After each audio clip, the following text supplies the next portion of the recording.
अस्सलाम वालेकुम। उम्मीद है आप सब खैरियत से होंगे। तो चलिए आज हम चलते हैं अपने नेक्स्ट लेक्चर की तरफ, जिसमें हम आपको बताएंगे कि एंड्रॉयड लेआउट्स क्या होते हैं और हम किस तरह से एक अच्छा लेआउट डिज़ाइन कर सकते हैं और एक लेआउट के अंदर क्या क्या चीज़ें पाई जाती हैं, जो कि एक बहुत इम्पॉर्टेंट चीज़ है किसी भी एंड्रॉयड एप्लीकेशन के लिए। तो चलिए इसको स्टार्ट करते हैं। सबसे पहले हम डिस्कस कर लेते हैं कि हम इस लेक्चर में क्या कुछ कवर करेंगे। तो लेआउट्स और लाइफ साइकिल की बात ही इस लेक्चर में हम करेंगे बेसिकली। तो सबसे मेन चीज़ जो एंड्रॉयड के अंदर है लेआउट के अंदर, वो बेसिकली एक एक्टिविटी होती है। उसके बारे में हम थोड़ी सी डिस्कशन कर लेंगे। उसके बाद हम व्यू ग्रुप्स और व्यू को देख लेंगे कि व्यू ग्रुप्स और व्यूज़ क्या होते हैं। फिर हम देख लेंगे कि हमारे पास डिफरेंट लेआउट्स हैं, उसमें लीनियर लेआउट काफ़ी पॉपुलर है। तो लीनियर लेआउट क्या होता है, इसमें इसको हम यूज़ करते हुए कैसे एक एंड्रॉयड एप्लीकेशन बना सकते हैं।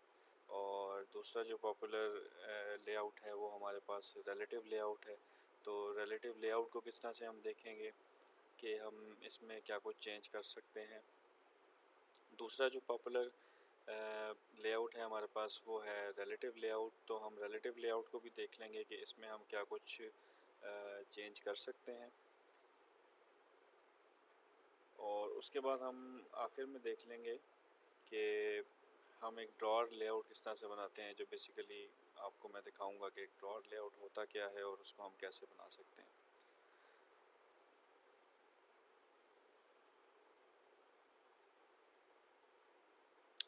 सबसे पहले हम बात करते हैं एक्टिविटी की।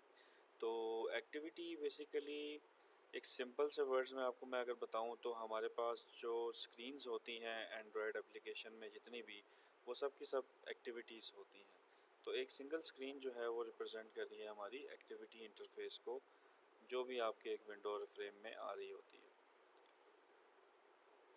एक्टिविटी एक बहुत इम्पॉर्टेंट पार्ट है एंड्रॉयड एप्लीकेशन का, और इसके बग़ैर एक एंड्रॉयड एप्लीकेशन बनना नामुमकिन है। तो सबसे इम्पोर्टेंट चीज़ जो एक एंड्रॉयड एप्लीकेशन में है वो एक एक्टिविटी ही होती है। जिस तरह कि आप देखते हैं, अगर आपने कभी प्रोग्रामिंग की हो सी या सी प्लस प्लस की, तो उसमें एक मेन का फंक्शन होता है जिसका होना बहुत ज़रूरी होता है, जिससे आपकी जो प्रोग्राम है वो स्टार्ट होता है। उसी तरह एक्टिविटी भी एक बहुत इम्पोर्टेंट कंपोनेंट है आपके एंड्रॉयड का, और इसके इसी से आपकी जो एंड्रॉयड की एप्लीकेशन है वो स्टार्ट होती है, और डिफरेंट एक्टिविटीज़ आप एक एंड्रॉयड एप्लीकेशन के अंदर बना सकते हैं। अब हम बात कर लेते हैं एक्टिविटी लाइफ साइकिल की। तो एक्टिविटी लाइफ साइकिल से मुराद है कि आपकी जो एक्टिविटी है जब आपके सामने वो आती है, तो उससे पहले और उसके बाद वो किस किस मेथड्स या किस किस लाइफ साइकिल से होकर गुजरती है। तो ये एक छोटी सी डायग्राम है, अगर इसको आप बगौर समझ लें तो इंशाल्लाह आपको लाइफ साइकिल के बारे में अच्छा आइडिया हो जाएगा। तो सबसे पहले जो आपकी एक्टिविटी है वो सिंपली एक एक्टिविटी लॉन्च होती है। जिस तरह कि आपको एक स्क्रीन है, वो आपकी स्क्रीन एक लॉन्च हुई। जैसे आपकी एक्टिविटी लॉन्च होती है, उसके फ़ौरन बाद जो मेथड कॉल होता है वो है ऑन क्रिएट का। ये मेथड्स हम देखेंगे अपनी जब हम डेवलपमेंट कर रहे होंगे, तो आपको ये मेथड्स काफ़ी ज़्यादा देखने को मिलेंगे, और इन मेथड्स में क्या काफ़ी किस्म की आप लोग हैंडलिंग करेंगे। तो इस लाइफ साइकिल को बताने का मकसद भी यही है कि आप लोग फेमिलियर हो जाएं कि आपका कौन सा मेथड एक्टिविटी के किस टाइम पे कॉल हो रहा होगा, ताकि आपको कुछ काम वहाँ पे करने पड़ेंगे। तो एक्टिविटी के लॉन्च होने के बाद जो मेथड हिट होता है वो बेसिकली ऑन क्रिएट का मेथड है। जैसे ऑन क्रिएट सक्सेसफुली कॉल हो जाता है, उसके बाद आपका ऑन स्टार्ट कॉल होता है, फिर ऑन रिज्यूम कॉल होता है, और ऑन रिज्यूम के फ़ौरन बाद जो है वो आपकी एक्टिविटी जो है वो रनिंग फॉर्म में आ जाती है, और आपकी एक्टिविटी जो है वो यूज़र को डिस्प्ले होना शुरू हो जाती है, यानी कि आपका जो पेज है वो डिस्प्ले हो चुका होता है उस वक्त तक। अगर आपकी एक्टिविटी के सामने कोई और चीज़ या कोई और एक्टिविटी या कोई और स्क्रीन आ जाए, तो ये वाली जो आपकी एक्टिविटी है, एक्टिविटी ए, जो जिसकी हम बात कर रहे हैं, वो बेसिकली बैकग्राउंड पे चली जाती है और दूसरी वाली एक्टिविटी उसके सामने आ जाती है। तो इस वाली एक्टिविटी का जो मेथड है वो ऑन पॉज कॉल हो जाता है। ठीक है। ऑन पॉज कॉल होने के बाद जब आपकी ये वाली एक्टिविटी विजिबिलिटी से हट के दूसरी वाली एक्टिविटी सामने आ जाती है, तो हमारे पास ऑन स्टॉप मेथड उसका कॉल हो चुका होता है कि अब आपकी जो ए एक्टिविटी है ये अब ऑन स्टॉप पे चली गई है। अगर आपका सिस्टम या आप इस एक्टिविटी को फिनिश कर देंगे तो उसके बाद ये एक्टिविटी का जो है वो ऑन डिस्ट्रॉय मेथड कॉल हो चुका होगा।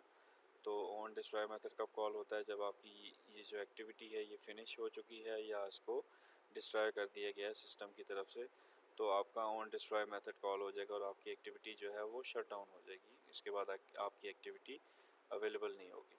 इसके कुछ अराउंड और भी मेथड्स हिट होते हैं। ये किस तरह के मेथड्स हैं इसको भी हम देख लेते हैं।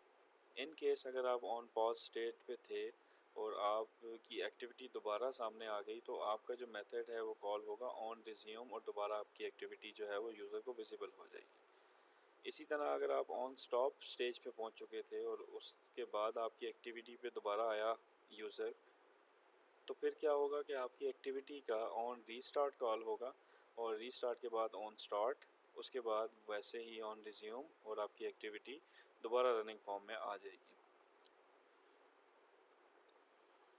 इसी तरह अगर आपकी ऐप जो है उससे हायर प्रायोरिटी की कोई ऐप मेमोरी में लोड हो जाती है, तो फिर आपकी ऐप जो है उसको किल कर दिया जाएगा, उसके सारे प्रोसेसेस जो हैं उसको किल किया जाएगा और दोबारा से आपकी ऑन क्रिएट कॉल होके उसी तरह से ऑन स्टार्ट ऑन रिज्यूम और एक्टिविटी दोबारा से रनिंग फॉर्म में आ जाएगी।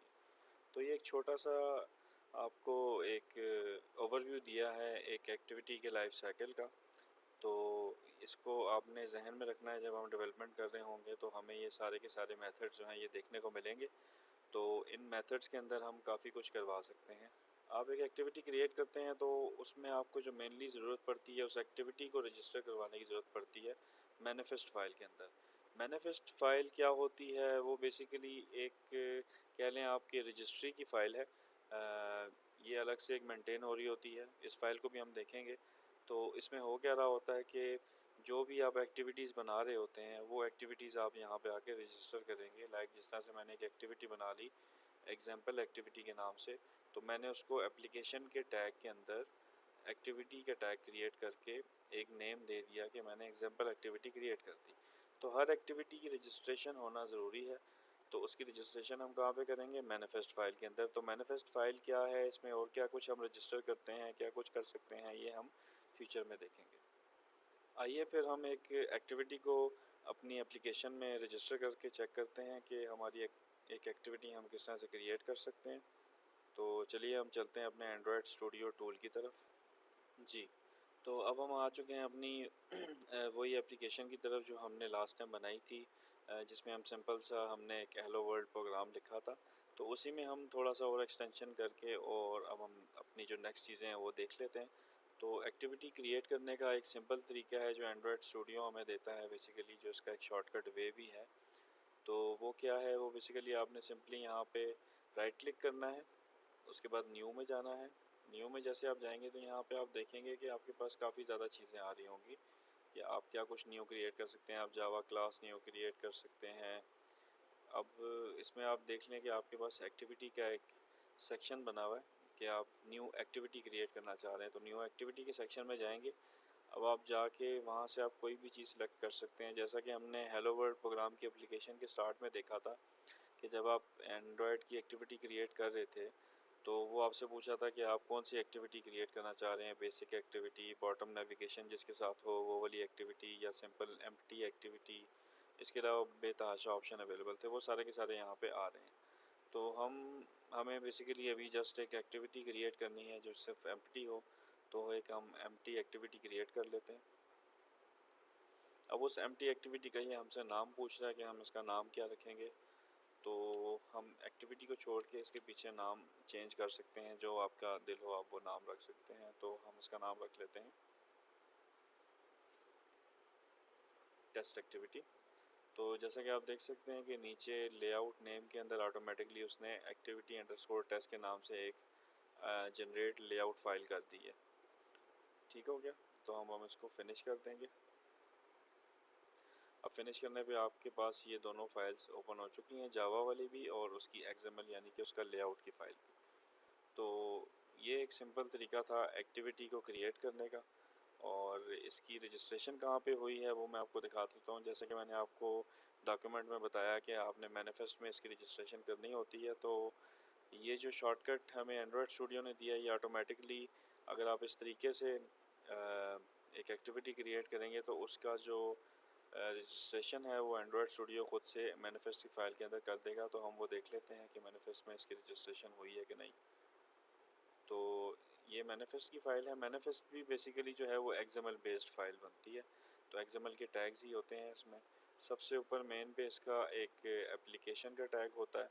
एप्लीकेशन के टैग के अंदर सब एक्टिविटीज़ और इसके अलावा परमिशंस और इसके अलावा आपके पास डिफरेंट सर्विसेज, ब्रॉडकास्ट, ये सब कुछ हम बाद में देखेंगे। तो वो सब कुछ सबका सब जो है वो यहाँ पे रजिस्टर होता है। तो जैसा कि आप देख रहे हैं कि यहाँ पे एक एक्टिविटी जो हमारी पहले बनी थी वो है एक्टिविटी मेन एक्टिविटी इसने पहले रजिस्टर कर दी यहाँ पे, उसको इसने लॉन्चर एक्टिविटी डिक्लेयर कर दिया।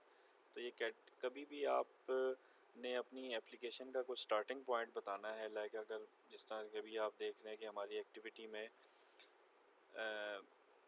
आप देख रहे हैं जैसा कि हमारे प्रोजेक्ट के अंदर 2 एक्टिविटीज़ क्रिएट हो चुकी हैं, तो दोनों में से आपकी जो एप्लीकेशन लॉन्च होने पे सबसे पहले कौन सी एक्टिविटी रन हो, तो उसके अंदर आपको फ़िल्टर ऐड करना पड़ता है कि ये मेरा लॉन्चर क्या कहते हैं एक्टिविटी है। तो यानी कि जैसे आपकी ऐप लॉन्च होगी तो सबसे पहली एक्टिविटी जो ओपन होगी वो है मेन एक्टिविटी, जिसमें हमारा हेलो वर्ल्ड का टैग था। और दूसरी जो हमने एक्टिविटी ऐड की है उसका ऑटोमेटिकली इसने एक टैग ऐड कर दिया है एप्लीकेशन के अंदर ही, एप्लीकेशन के टैग के अंदर ही टेस्ट एक्टिविटी के नाम से जो हमने उसका नाम रखा था। तो यहाँ पे इस तरह से ही ऑटोमेटिकली मैनिफेस्ट के अंदर एक्टिविटी की रजिस्ट्रेशन कर देता है। अब हम कुछ बात कर लेते हैं एंड्रॉयड व्यूज़ की, कि एंड्रॉयड के व्यूज़ क्या होते हैं बेसिकली। तो जितने भी यूआई कंपोनेंट्स हैं एंड्रॉयड के, उसकी जो बेस क्लास है वो होती है व्यू क्लास। तो जिस तरह कि हम अब एग्जांपल ले लेते हैं, जैसा कि मैंने आपको जब हम हेलो वर्ल्ड एप्लीकेशन बना रहे थे तो उसके अंदर हमने देखा था कि एक टेक्स्ट व्यू ऐड हुआ था, जो कि जिसके अंदर हमने टेक्स्ट सेट किया था हेलो वर्ल्ड।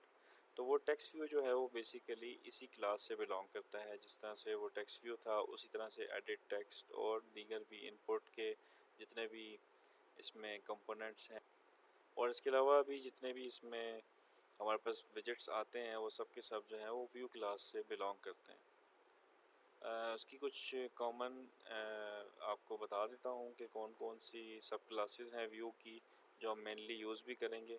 तो उसमें आप देख सकते हैं नीचे टेक्स्ट व्यूज़ हैं जो बेसिकली वो हमने एक लेबल सेट किया था हेलो वर्ल्ड का, तो वो लेबल सारे टेक्स्ट व्यूज़ होते हैं। एडिट टेक्स्ट में हम बेसिकली इनपुट दे सकते हैं किसी भी चीज़ की, कि लाइक आप कोई भी पासवर्ड की फ़ील्ड बनाना चाह रहे हैं, कोई यूज़र नेम की फ़ील्ड बनाना चाह रहे हैं, तो वो एडिट टेक्स्ट के अंदर आती है।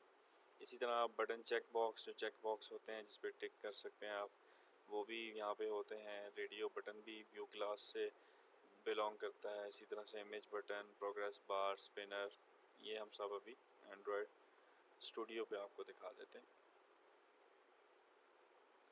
आप जाएंगे डिज़ाइन के अंदर, तो डिज़ाइन में जैसे आप जाएंगे तो ये सामने आपके पास एक सिंपल डिज़ाइन व्यू खुल गया। और डिज़ाइन व्यू के साथ ही बिल्कुल ये सब के सब जो आ रहे हैं ये सारे के सारे व्यू क्लास के व्यू इनकी बेस क्लास है। ठीक हो गया जी। इसमें इमेज व्यू और आपका बटन्स आ जाते हैं, टेक्स्ट व्यूज़ आ जाते हैं, विजेट्स इसके अलावा भी हैं। लेआउट्स जो हैं वो हम आपको बताएंगे कि वो बेसिकली व्यू ग्रुप का पार्ट है। तो ये जो थे विजेट्स, बटन्स, टेक्स्ट व्यूज़, ये इनमें बहुत सी चीज़ें जो हैं वो व्यू इसकी बेस क्लास है।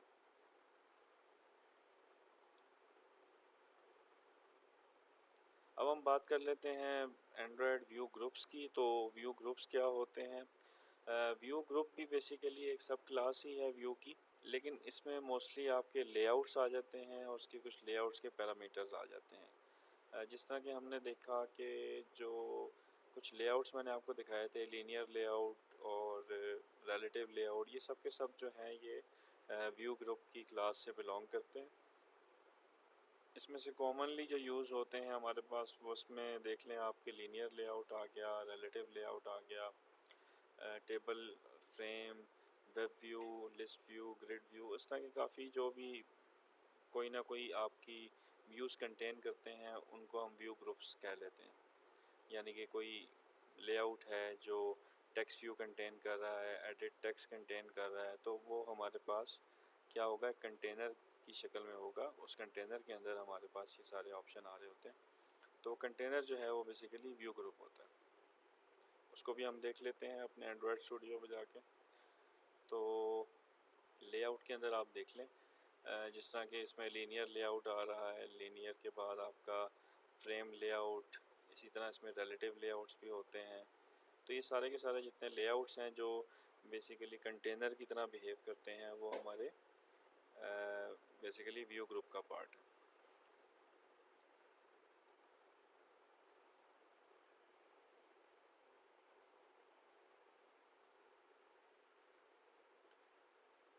अब हम कुछ मेन जो हमारे लेआउट्स हैं या व्यू ग्रुप्स हैं उनको देख लेते हैं, जिनमें सबसे ज़्यादा जो पॉपुलर है और लाइट वेट भी है, वो है हमारे पास लीनियर लेआउट। तो लीनियर लेआउट बेसिकली इसके नाम से ज़ाहिर है कि ये स्टेप बाय स्टेप लेके चल रहा होता है लीनियरली। या तो ये हॉरिजेंटली होगा या वर्टिकली होगा। आप इसको हॉरिजेंटली भी चला सकते हैं और वर्टिकली भी चला सकते हैं। ये बेसिकली जो रेक्टेंगल्स आपको नज़र आ रहे हैं ये आपके व्यूज़ हैं, और ये जो कंटेनर है ये लीनियर लेआउट ही इसका कंटेनर है। तो लीनियर लेआउट की अगर आप ओरिएंटेशन सेट कर देते हैं वर्टिकल, तो आपके एलिमेंट्स इस तरह से वर्टिकली डिस्प्ले होना शुरू हो जाते हैं कि वर्टिकल ऑर्डर में, यानी कि ऊपर से नीचे की तरफ ये डिस्प्ले होना शुरू हो जाते हैं ABCD करके। और अगर आप उसकी जो ओरिएंटेशन है उसको हॉरिजेंटल सेट कर देते हैं तो आपके जो व्यूज़ हैं वो बेसिकली हॉरिजेंटली मूव करना शुरू कर देते हैं। तो हॉरिजेंटली ABCD आप करके इसको ऐड कर सकते हैं। तो चलिए हम देखते हैं लीनियर लेआउट की कुछ थोड़ी बहुत इम्प्लीमेंटेशन चेक कर लेते हैं कि हम लीनियर लेआउट से कैसे एक अच्छा डिज़ाइन बना सकते हैं। तो चलिए हम एंड्रॉयड स्टूडियो की तरफ चलते हैं। तो ये आप देख सकते हैं मैंने एक लीनियर लेआउट यहाँ पे ऐड कर दिया है, जो आपकी टेस्ट एक्टिविटी थी। इसका जो पेरेंट है हमारे पास XML के अंदर, मैंने एक लीनियर का टैग ऐड कर दिया। तो जैसे ही आप कोई लेआउट का टैग ऐड करेंगे तो आपको उसकी विड्थ और हाइट बताना मस्ट होगी। तो इसके अंदर दो ऑप्शन अवेलेबल हैं, लेआउट विड्थ का और लेआउट हाइट का। लेआउट हाइट या विड्थ में आप सेट कर सकते हैं काफ़ी ऑप्शन, जैसा कि इसमें देख रहे हैं आप मैच का आ रहा है। इसी तरह से आप अगर इसको देखना चाहें तो आप इसको इरेज करके कंट्रोल स्पेस प्रेस करेंगे तो आपके पास ये सारे ऑप्शंस आ जाएंगे। और इनमें से जिस पे ये क्रॉस या लाइन लिखी हुई आ रही है ये डेप्लिकेटेड ऑप्शन है, पहले ये यूज़ होता था लेकिन अब नहीं होता। तो इसके अंदर आप मैच पेरेंट कर सकते हैं या फिर रैप कंटेंट कर सकते हैं। मैच पेरेंट का मतलब है कि जो एरिया इसके पास अवेलेबल है विड्थ में, वो विड्थ में ये सारा एरिया ले ले। और रैप कंटेंट का मतलब है कि इसके अंदर जितने भी व्यूज़ होंगे उसके व्यूज़ के हिसाब से ये जितनी इसकी विड्थ बनती है वो यूज़ करे, बाकी स्पेस छोड़ दें। तो रैप और मैच पेरेंट ये आप बहुत ज़्यादा यूज़ करेंगे तो उसको आप समझ लीजिए। तो हम मैच पेरेंट कर लेते हैं क्योंकि हमने इसका पूरा का पूरा एरिया यूज़ करना है। तो मैच पेरेंट इसकी विड्थ कर लेते हैं। इसी तरह इसकी जो हाइट है इसको भी हम मैच पेरेंट कर लेते हैं। तो जैसा कि आप यहाँ पे देख रहे हैं ये रिफ्लेक्ट हो रही है ब्लू लाइन, तो ये आपको बता रही है कि आपका ये जो लेआउट है ये इतनी जगह लेगा आपके स्क्रीन के ऊपर। तो ये स्क्रीन तकरीबन हमने सारी ही ऑक्यूपाई कर ली है, सारी की सारी स्क्रीन हमने ले ली है। तो ये लीनियर लेआउट की दो प्रॉपर्टीज़ आपने सेट करनी है। उसके बाद तीसरी जो प्रॉपर्टी इसकी होती है वो है इसकी ओरिएंटेशन। जैसा कि मैंने आपको उसमें बताया था कि हम वर्टिकल और हॉरिजेंटल ओरिएंटेशन सेट कर सकते हैं। तो हम इसमें ओरिएंटेशन सेट कर लेते हैं। ORI जैसे आप लिखेंगे तो ये सजेशंस में आपके पास लिखा हुआ आ जाएगा ओरिएंटेशन। अब ये हमसे पूछ रहा है कि ओरिएंटेशन आपने इस लेआउट की जो है वो हॉरिजेंटल सेट करनी है या वर्टिकल सेट करनी है। तो बेसिकली हमारे जो डिज़ाइन है वो हम अगर चाह रहे हैं कि थोड़ा इस टाइप का हो जिसमें वर्टिकली हमारे व्यूज़ आ रहे हों, जिसमें हमारे पास टेक्स्ट व्यू ऊपर आ रहा है, नीचे भी टेक्स्ट व्यू आ रहा है, तो हम उसको वर्टिकल कर लेंगे। ठीक है। जिस तरह कि हम एक छोटी सी स्क्रीन डिज़ाइन कर लेते हैं जिसमें लाइक वो हम एक लॉगिन पेज बना लेते हैं। तो लॉगिन पेज में हमारे पास सबसे पहले एक चीज़ आ जाती है एडिट टेक्स्ट। उसके बाद हम दोबारा एक एडिट टेक्स्ट दे देंगे। एक एडिट टेक्स्ट यूज़र नेम का हो जाएगा, दूसरा एडिट टेक्स्ट पासवर्ड का हो जाएगा। तो उसको बनाने के लिए हमें वर्टिकल चलना पड़ेगा ना। तो हम इसके जो पेरेंट हमारा है इसको हम वर्टिकल ऑर्डर ओरिएंटेशन इसकी सेट कर देते हैं। तो ये आपने एक लीनियर लेआउट ऐड किया जिसकी आपने ओरिएंटेशन जो है वो वर्टिकल सेट कर दी। अब हमने जैसे डिसाइड किया था कि हम एक लॉगिन स्क्रीन बनाएंगे और लॉगिन स्क्रीन के हमें शुरू में ही लिखना पड़ेगा यूज़र नेम, उसके बाद यूज़र नेम की एक एडिट टेक्स्ट आ जाएगी, उसके बाद हमारे पास दोबारा एक पासवर्ड आ जाएगा, उसके बाद पासवर्ड की एडिट टेक्स्ट आ जाएगी और लास्ट में हमारे पास लॉगिन का एक बटन डाल देंगे हम। ठीक हो गया। तो उस डिज़ाइन को डिज़ाइन करने के लिए आपको सबसे पहले तो मेन कंटेनर लेना था जो आपने ले लिया स्टार्ट में, लीनियर लेआउट जिसकी आपने ओरिएंटेशन सेट कर दी वर्टिकल। अब आप इसके अंदर आ जाएंगे और यहाँ पे आपने एक टेक्स्ट व्यू ऐड करना है, तो उसके लिए आपको एंगल ब्रैकेट ओपन करनी पड़ेगी और आप टी कैपिटल के साथ TXT टेक्स्ट व्यू, आप जैसे इसको टाइप करेंगे एंटर करेंगे तो ऑटोमेटिकली ये जो इसकी मैंडेटरी फील्ड्स हैं ये आपके सामने ऐड कर देगा। अब ये मैंडेटरी फील्ड उसी तरह से हैं जैसे ऊपर लीनियर लेआउट में थी, विड्थ और हाइट। तो हम इसको फ़िलहाल कर देंगे रैप कंटेंट, यानी कि जितना बड़ा मेरा टेक्स्ट होगा उतनी ही ये एरिया लेगा। इसको भी हम रैप कंटेंट कर देंगे। अब इसकी काफ़ी ज़्यादा एट्रीब्यूट्स होती हैं, उसको देखने के लिए आप कंट्रोल और स्पेस प्रेस करें तो ये सब की सब एट्रीब्यूट्स जो किसी भी टेक्स्ट व्यू में होती हैं वो आपके सामने आ जाएंगी। और जब आप किसी भी एट्रीब्यूट पे जब इसको लेके चलेंगे तो उसकी डॉक्यूमेंटेशन अगर अवेलेबल होगी तो वो आपको दिखाना शुरू कर देगा साइट से। ठीक है, तो अभी हमने इसका टेक्स्ट सेट करना है जिसका नाम हम रखेंगे यूज़र नेम। तो इसको हम यहाँ पे लिख देंगे टेक्स्ट। तो ये देखें इसकी टेक्स्ट की जो एट्रीब्यूट है वो सामने आ गई। अब इसको एंटर करके हमने ऐड कर लिया। अब टेक्स्ट के अंदर हम सेट कर देंगे यूज़र नेम। तो आपके सामने जो ये साइट पे व्यू बन रहा है इसके अंदर भी आप देख सकते हैं कि यूज़र नेम के नाम से एक टेक्स्ट व्यू सेट हो चुका है। अब उसके नीचे हमने एक लेना था एडिट टेक्स्ट जो यूज़र नेम हमें एंटर करके देगा। तो उसके लिए भी हमें वैसे ही एंगल ब्रैकेट ओपन करनी पड़ेगी और हम यहाँ पे टाइप कर देंगे एडिट टेक्स्ट। इसको भी हम कर सकते हैं रैप कंटेंट, लेकिन हमें इसको पूरा का पूरा व्यू देना है तो हम इसको मैच पेरेंट कर देंगे। तो उसकी विड्थ जो होगी वो पूरी मैच पेरेंट पे चली जाएगी। आप देख सकते हैं यहाँ पे एक लाइन ड्रॉ होगी है। और अब इसकी हम हाइट बता देते हैं, हाइट को हम रैप कंटेंट कर देते हैं। तो ये आपके सामने एडिट टेक्स्ट जो है वो टेक्स्ट व्यू के नीचे ऐड हो चुका है। ठीक है,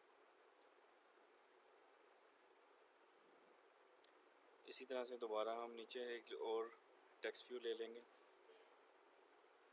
उसके भी रैप कंटेंट और रैप कंटेंट करके इसका टेक्स्ट सेट कर देंगे पासवर्ड।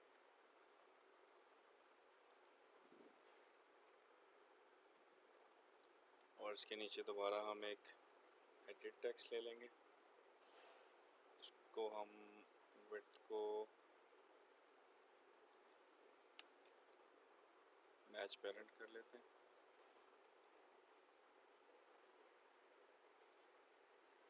तो ये आपके सामने अभी दो टेक्स्ट व्यूज़ और दो एडिट टेक्स्ट ऐड हो चुके हैं। अब लास्ट में हम एक बटन ऐड कर लेंगे। बटन ऐड करने के लिए भी आपको इसी तरह से एंगल ब्रैकेट ओपन करके और बटन लिखना है BUTTON। बटन जैसे आप क्लिक करेंगे तो आपके पास इसकी भी उसी तरह से विड्थ और हाइट पूछना शुरू कर देगा। तो विड्थ हम इसकी सेट कर देंगे रैप, हाइट भी इसकी रैप कंटेंट कर देते हैं। और बटन का आपको एक टेक्स्ट सेट करना पड़ेगा। तो उसी तरह से हम इसका टेक्स्ट करके एक टेक्स्ट सेट कर देंगे जिसका हम नाम रख देंगे लॉगिन। तो ये आपने एक सिंपल सा लॉगिन का पेज डिज़ाइन कर लिया। इसमें अगर आपको मैं थोड़ा सा ओवरव्यू दे दूं तो आपने क्या किया था कि आप सिंपली एक लीनियर लेआउट आपने लिया, उसके अंदर आपने एक टेक्स्ट व्यू जो कि यूज़र नेम था और दूसरा एडिट टेक्स्ट ऐड किया जो आपका यूज़र नेम की इनपुट लेगा, और तीसरा आपने ऐड किया टेक्स्ट व्यू, उसका आपने नाम रख दिया पासवर्ड। टेक्स्ट आपने पासवर्ड सेट कर दिया। उसके बाद दोबारा आपने एक एडिट टेक्स्ट ले लिया जो कि आपकी पासवर्ड की इनपुट लेगा, और आपने एक बटन ऐड कर दिया जो कि लॉगिन का है। तो ये आपने एक सिंपल सा लॉगिन का पेज डिज़ाइन कर लिया आपके लीनियर लेआउट को यूज़ करते हुए, और ये वर्टिकल ओरिएंटेशन के साथ है। चले अब हम इस डिज़ाइन को थोड़ा सा एडवांस करते हैं। जिस तरह कि इसने बिल्कुल ही जो इसका एज है इसके ऊपर चिपक गया आपका सारा का सारा जो डिज़ाइन है, तो हमें अगर इसको थोड़ा थोड़ा सा आगे पीछे से साइड पे करना है तो हमें क्या करना है कि एक पैडिंग ऐड करनी है। पैडिंग मींस कि आपका जो ये जितने भी कॉर्नर का एरिया है यहाँ पे थोड़ी थोड़ी स्पेस ऐड हो जाएगी। तो वो पैडिंग आप किसी भी जगह पे ऐड कर सकते हैं, लेकिन हमें इस पूरे लेआउट के अंदर चाहिए, तो हम इसका जो पेरेंट लेआउट है वहाँ पे जाके एक नई एट्रीब्यूट ऐड करेंगे जिसका नाम है पैडिंग, PA। तो जैसे आप पैडिंग लिखेंगे तो नीचे आपके पास ये ऑप्शन में पैडिंग आना शुरू हो जाएगा। आप इसको क्लिक करें। अब आपने इसको बताना है कि आप कितने पिक्सल की पैडिंग सेट करना चाह रहे हैं। एंड्रॉयड के अंदर जो आपका डिज़ाइन होता है उसका साइज़ अगर आपने मेजर करना है तो आप काफ़ी तरीक़ों से कर सकते हैं। पिक्सल के लिए आपको PX यूज़ करना पड़ता है, और आप DP भी यूज़ कर सकते हैं, डेंसिटी पिक्सल्स। लेकिन अगर आप चाहते हैं कि आपका जो डिज़ाइन है वो डिफरेंट मोबाइल्स की डिफरेंट स्क्रीन्स के ऊपर कंसिस्टेंटली अच्छा नज़र आए, तो आपको मैं रिकमेंड करूँगा कि आप डेंसिटी पिक्सल्स यूज़ करें, यानी कि DP यूज़ करें। तो आपको कुछ आइडिया तो हो जाएगा जब आप वक्त के साथ साथ डेंसिटी पिक्सल्स को यूज़ करेंगे, तो आपको अंदाज़ा हो जाएगा कितने डेंसिटी पिक्सल्स कितना गैप देते हैं। तो मैं आपके एक अंदाज़े के तौर पे यहाँ पे 10 DP यानी कि डेंसिटी पिक्सल्स का गैप दे देता हूँ। तो जैसा कि आपने देखा कि इससे पहले क्या था कि ये आपका डिज़ाइन बिल्कुल ही जो आपका बॉर्डर है इसके साथ चिपका हुआ था, तो इसने 10 DP का मार्जिन ऐड कर दिया। तो अगर आप पैडिंग का एट्रीब्यूट यूज़ करेंगे तो वो हर तरफ से इसको पैडिंग दे देगा, like top, left, right, bottom. और अगर आप चाह रहे हैं कि आप एक साइड से इसको लाइक पैडिंग दें तो आप इस तरह से भी कर सकते हैं। इसको अगर हम हटा दें यहाँ से, तो आप इसको बता सकते हैं कि पैडिंग कहाँ से देनी है। तो ये नीचे इसके ऑप्शन आ रहे हैं कि padding bottom, padding and, padding left, right, start, top, bottom. तो कहीं से भी आप इसको पैडिंग दे सकते हैं। अगर आप पैडिंग सिंपल पैडिंग यूज़ करेंगे तो ये हर तरफ से इसको पैडिंग दे देगा, जो कि हमें रिक्वायर्ड है फ़िलहाल। तो हम इसको 10 DP की पैडिंग दे देते हैं। तो ये क्या करेगा कि आपके लेआउट को साइड से थोड़ा सा स्पेस ऐड कर देगा। अब थोड़ा सा आपका लेआउट जो है वो अच्छा लग रहा है। इसी तरह से अगर आप चाह रहे हैं कि आपका पासवर्ड की जो फील्ड है वो बहुत ज़्यादा चिपकी हुई है आपके एडिट टेक्स्ट के साथ, तो आप यहाँ पे जाएंगे, जो पासवर्ड की आपने टेक्स्ट व्यू ऐड की थी इसके ऊपर जाके आप लिख दें पैडिंग टॉप, यानी कि आप इसका इससे ऊपर आप पैडिंग ऐड कर देंगे, 10 DP की आप पैडिंग ऐड करेंगे, तो आप देखेंगे आपका जो लेआउट का पासवर्ड है इसके ऊपर आपकी पैडिंग ऐड हो चुकी है।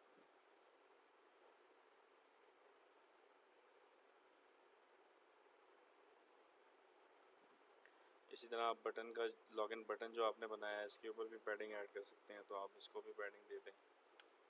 पैडिंग टॉप पे जाके 10 DP की पैडिंग आपने इसको दे दी, तो आपके लेआउट जो है इसमें भी थोड़ी सी पैडिंग आ गई। चलें अब नेक्स्ट हम थोड़ा सा इसको और एक्सटेंड करके देख लेते हैं कि हम लीनियर लेआउट में और क्या कुछ कर सकते हैं। इससे पहले मैं आपको एक और चीज़ बताता चलूँ कि जो आपको मैंने अभी पैडिंग ऐड करने का बताया, तो पैडिंग के अलावा एक और चीज़ भी हमारे पास होती है, उसे हम कहते हैं मार्जिन। तो मार्जिन और पैडिंग में क्या फ़र्क है उसका हम थोड़ा सा देख लेते हैं अभी। कि पैडिंग जैसे कि आपने देखा कि जैसे आपने एक टेक्स्ट व्यू की पैडिंग सेट की थी यहाँ पे जी, तो जैसे आपने इस पैडिंग टॉप इसको सेट किया तो यहाँ पे आपको नज़र आ रहा होगा ये एरिया में पासवर्ड के जो टेक्स्ट व्यू है इसके ऊपर इसने 10 DP का एक पैडिंग ऐड कर दिया, यानी कि ये जो व्यू है इसके इनसाइड अगर कोई चीज़ पुश करनी है तो वो हम पैडिंग के थ्रू करते हैं। एक इसमें और चीज़ आती है हमारे पास, उसके हम कहते हैं मार्जिन। अगर हम इसको हटा के यहाँ पे मार्जिन टॉप सेट करें, देखें क्या होता है। मार्जिन भी इसी तरह से है, अगर आप सिंपल मार्जिन सेट करेंगे तो ये इसके लेफ़्ट, राइट, टॉप, बॉटम सब जगह पे मार्जिन सेट करेगा। अगर आप स्पेसिफिकली बताना चाहते हैं तो टॉप मार्जिन पे सेट कर सकते हैं, मार्जिन टॉप। इसको अगर हम 10 DP कर देते हैं तो अब आप देखेंगे पासवर्ड की जो फील्ड है इसके अंदर इनसाइड कोई भी पैडिंग ऐड नहीं हुई, बल्कि इसके ऊपर इसने मार्जिन ऐड कर दिया 10 dp का। तो ये मार्जिन और पैडिंग में थोड़ा सा फ़र्क मैं आपको बता दिया। तो ये हमारे काफ़ी काम आएगा फ्यूचर में, क्योंकि हमें ये जितनी भी चीज़ें होंगी इनको आपस में थोड़ी सी स्पेसिंग देने के लिए मार्जिन और पैडिंग यूज़ करनी पड़ेगी। इसी तरह से जो आपका बटन था इसके ऊपर भी हम मार्जिन सेट कर देते हैं, मार्जिन टॉप, और उसको भी हम 10 dp दे देते हैं। तो आप देखें कि आपके जो बटन है इसके इनसाइड कोई भी चीज़ इसने पैडिंग ऐड नहीं की, ऊपर से इसको 10 dp का मार्जिन दे दिया। अब हम इसको कुछ इस तरह से डिज़ाइन करते हैं कि इसमें कुछ कुछ चीज़ें जो हैं हम हॉरिजेंटली भी मूव कर देते हैं, मतलब कि आपका राइट से लेफ़्ट की तरफ। तो जिस तरह कि आप देख रहे हैं कि यूज़र नेम के बिल्कुल नीचे ही एडिट टेक्स्ट है, तो हम यूज़र नेम के सामने एडिट टेक्स्ट लेके आते हैं। तो वो देखते हैं हम उसको किस तरह से अचीव करेंगे। तो आपने सिंपली क्या करना है कि ये यूज़र नेम और इसकी एडिट टेक्स्ट है, और इसी तरह से ये पासवर्ड और इसकी एडिट टेक्स्ट है। तो हम इसके ऊपर एक और लीनियर लेआउट ऐड कर देते हैं। ये पेरेंट लीनियर लेआउट के अंदर हमारा सब लीनियर लेआउट आ रहा है, यानी कि सब कंटेनर है। इसी तरह से आप एंगल ब्रैकेट स्टार्ट करेंगे, लीनियर लेआउट, और इसकी जो विड्थ और हाइट है उसी तरह से आपने सेट करनी है। हम इसकी विड्थ सेट कर देते हैं मैच पेरेंट, क्योंकि हमें टोटल एरिया चाहिए होगा। हाइट हम इसकी रैप कर देते हैं कि जितना बीच में आपके पास कंटेंट है उतने अपने आप की हाइट आप सेट करेंगे। और इसकी ओरिएंटेशन अब हम क्या सेट करेंगे, हॉरिजेंटल। ये इसका क्लोजिंग टैग है, इसको उठाएंगे यहाँ से हम, इसको कट करके, और जो आपने दो एलिमेंट्स इसके अंदर डालने थे, दो व्यूज़, उसके एंड पे इसको डालेंगे। अब आप देखेंगे कि आपका जो टेक्स्ट व्यू और एडिट टेक्स्ट है वो हॉरिजेंटली सेट हो चुका है यहाँ पे। अब क्या हुआ आपका कि यूज़र नेम के लेफ़्ट साइड पे इसकी एडिट टेक्स्ट आ गई, यानी कि ये हॉरिजेंटली मूव करना शुरू हो गया। अच्छा, अब आप देख रहे हैं कि थोड़ी सी ना हमारा जो ये XML है इसकी सेटिंग थोड़ी सी अजीब सी लग रही होगी आपको। तो इसको फॉर्मेट करने के लिए एक शॉर्टकट मैं आपको बता दूँ, Alt Control L। All control L जब आप प्रेस करेंगे तो इसकी ऑटोमेटिक नहीं, ये पूरे के पूरे कोड की सेटिंग करेगा। तो ऑल कंट्रोल एल जो है आपने याद रखना है, क्योंकि ये आप थ्रू आउट जब भी आप कोडिंग कर रहे होंगे तो आपको बार बार फॉर्मेटिंग करनी पड़ेगी। तो इसके लिए एक शॉर्टकट की है ये। तो ये आपने एक हॉरिजेंटली सेट कर दिया। अब हम अगला जो हमारा टेक्स्ट व्यू और एडिट टेक्स्ट है इसको भी हॉरिजेंटली सेट कर लेते हैं। उसके लिए भी हमें यही करना पड़ेगा कि हम सिंपली यहाँ पे एक लीनियर लेआउट ऐड करेंगे। इसका हम विड्थ मैच पेरेंट कर देते हैं, हाइट रैप कंटेंट कर देते हैं, और इसकी जो ओरिएंटेशन है इसको हम हॉरिजेंटल सेट कर देते हैं। इसी तरह से इसके जो क्लोजिंग टैग है इसको हम कट करके, तो जो जो चीज़ें आपने जो व्यूज़ इसके अंदर लेके आने हैं उस व्यूज़ के एंड पे हम इसको प्लेस कर देंगे। तो आपका जो दूसरा वाला सेक्शन था ये भी आप देखें कि आपका हॉरिजेंटली सेट हो गया। ठीक हो गया। और उसी तरह से ऑल्ट कंट्रोल एल प्रेस करके हमने इसकी दोबारा फॉर्मेटिंग कर दी। बटन हमारा उसी तरह से नीचे रहेगा। अब जो इनके दरमियान में हमने पैडिंग सेट की थी उसका ऐसा को फ़ायदा नहीं है, तो उसको यहाँ से हम कट करेंगे। और आपका जो मेन जो पूरा कंटेनर है जिसने इन दोनों व्यूज़ को कंटेन किया हुआ है, इसके मेन पे जाके हम इसको ऐड कर देंगे मार्जिन टॉप को। तो आप देखें यहाँ पे मार्जिन इसने पूरे कंटेनर के ऊपर एक मार्जिन 10 का दे दिया। ठीक हो गया जी। अब आपने एक लीनियर लेआउट में वर्टिकल और उसके बाद हॉरिजेंटली भी आपने व्यू सेट करके देख लिया। तो ये दोनों चीज़ें आप साथ साथ लेके भी चल सकते हैं। इस तरह के लेआउट्स आपको काफ़ी ज़्यादा बनाने पड़ेंगे, जिसमें आप लीनियर लेआउट के अंदर फर्दर लीनियर लेआउट्स बनाएंगे ताकि आप एक अच्छा डिज़ाइन अचीव कर सकें। अच्छा, तो अब हम जो नई चीज़ देखने जा रहे हैं वो लीनियर लेआउट का एक बहुत अच्छा फ़ीचर है, उसको हम कहते हैं बेसिकली वेटेज। तो वेटेज में हम क्या करते हैं कि हम बता देते हैं कि आपका जिस तरह से अब ये ओरिएंटेशन इसकी हॉरिजेंटल है, तो हॉरिजेंटली ये पासवर्ड की जो एडिट टेक्स्ट या टेक्स्ट फील्ड है ये कितनी वेटेज ले, यानी कि कितना परसेंट जगह ले किसी भी लेआउट की, और जो आपकी एडिट टेक्स्ट है वो कितने परसेंट जगह ले, यानी कि जितना मर्ज़ी बड़ा डिस्प्ले आ जाए, टैबलेट आ जाए, या फिर मोबाइल की डेंसिटी पिक्सल ज़्यादा हो किसी की भी, तो उसके अकॉर्डिंगली ये जो व्यूज़ हैं ये अपने आप को वेटेज के हिसाब से सेट करेंगे, अगर हम लीनियर लेआउट को वेटेज के हिसाब से लेके चलेंगे। तो आइए हम उसको देख लेते हैं कि हम वो किस तरह से अचीव करते हैं। तो सिंपली आपने कोई भी अगर आपका कंटेनर है लीनियर लेआउट का, तो उसके अंदर आप लिख देंगे वेट सम। अब वेट सम आप 100% कर देंगे, यानी कि ये टोटल जो आपकी विड्थ है इसको आपने 100 ले लिया कि ये मेरी टोटल जो विड्थ है ये 100 है। क्योंकि ये ओरिएंटेशन जो इसकी है वो हॉरिजॉन्टल है, इसलिए हमने बोला कि इसकी जो विड्थ है ये 100% होगी। हॉरिजॉन्टली ये 100% जगह ले रहा है। अब उसमें से आप टेक्स्ट व्यू को कितना परसेंट जगह देना चाह रहे हैं और एडिट टेक्स्ट को कितनी जगह देना चाह रहे हैं, तो वो आप यहाँ पे सेट करें। इसकी जो विड्थ है जिस हिसाब से आप चल रहे हैं, जो ओरिएंटेशन में हॉरिजॉन्टल बनती है, तो इसकी विड्थ को आपको 0 dp सेट करना पड़ेगा, क्योंकि अब आप जो विड्थ लेना चाह रहे हैं वो आप वेट सम के थ्रू देंगे। तो अब यहाँ पे लेआउट वेट, और आप बता देंगे कि मैं इसको 30% देना चाह रहा हूँ। तो आपने टेक्स्ट व्यू की जो वेट है वो 30 सेट कर दी, और आपने इसकी विड्थ को 0 कर दिया कि अब आप जो विड्थ लोगे वो लेआउट वेट के हिसाब से लोगे, यानी कि 30%। और एडिट टेक्स्ट की भी इसी तरह से आप लेके चलेंगे। जो बकाया आपके पास विड्थ बच गई है, तो उसके लिए आपको क्या करना पड़ेगा, दोबारा वही लेआउट वेट, और इसको हम बकाया जो 70% था वो रह गया वो यहाँ पे हमने डाल दिया, और इसकी भी विड्थ को हम 0 dp सेट कर देंगे। तो अब क्या चीज़ हुई इसके अंदर के आपके लीनियर लेआउट की जो टोटल विड्थ थी वो आपने सेट कर दी 100, क्योंकि ये हॉरिजॉन्टल था इसलिए हम विड्थ में बात कर रहे हैं। अगर ये वर्टिकल होता तो हम बात करते हैं इसकी हाइट की। तो अभी ये हॉरिजॉन्टली मूव हो रहा है तो हम इसकी विड्थ की बात कर रहे हैं। उस विड्थ में से आपने 30% जो वेट है वो दे दिया आपके टेक्स्ट व्यू को। जिस तरह से आप देख रहे हैं कि ये पूरी जो जगह है इसका जो 30% एरिया है वो आपके पासवर्ड ने ले लिया, और जो 70% एरिया है वो आपका एडिट टेक्स्ट ने ले लिया। अब इस चीज़ का फ़ायदा क्या होता है? इस चीज़ का फ़ायदा ये है कि जब आपका कोई भी डिवाइस का साइज़ आता है तो आपका ये जो लीनियर लेआउट है ये विड्थ को कैलकुलेट करेगा, उसका 100% लेगा, और 100% में से 30% जो है वो पासवर्ड को दे देगा, और 70% जो है वो आपके एडिट टेक्स्ट को दे देगा। तो ये हर लेआउट में कभी भी ये चीज़ आगे पीछे नहीं होगी, ये पूरा का पूरा 70 और 30 का रूल इस पर अप्लाई होगा।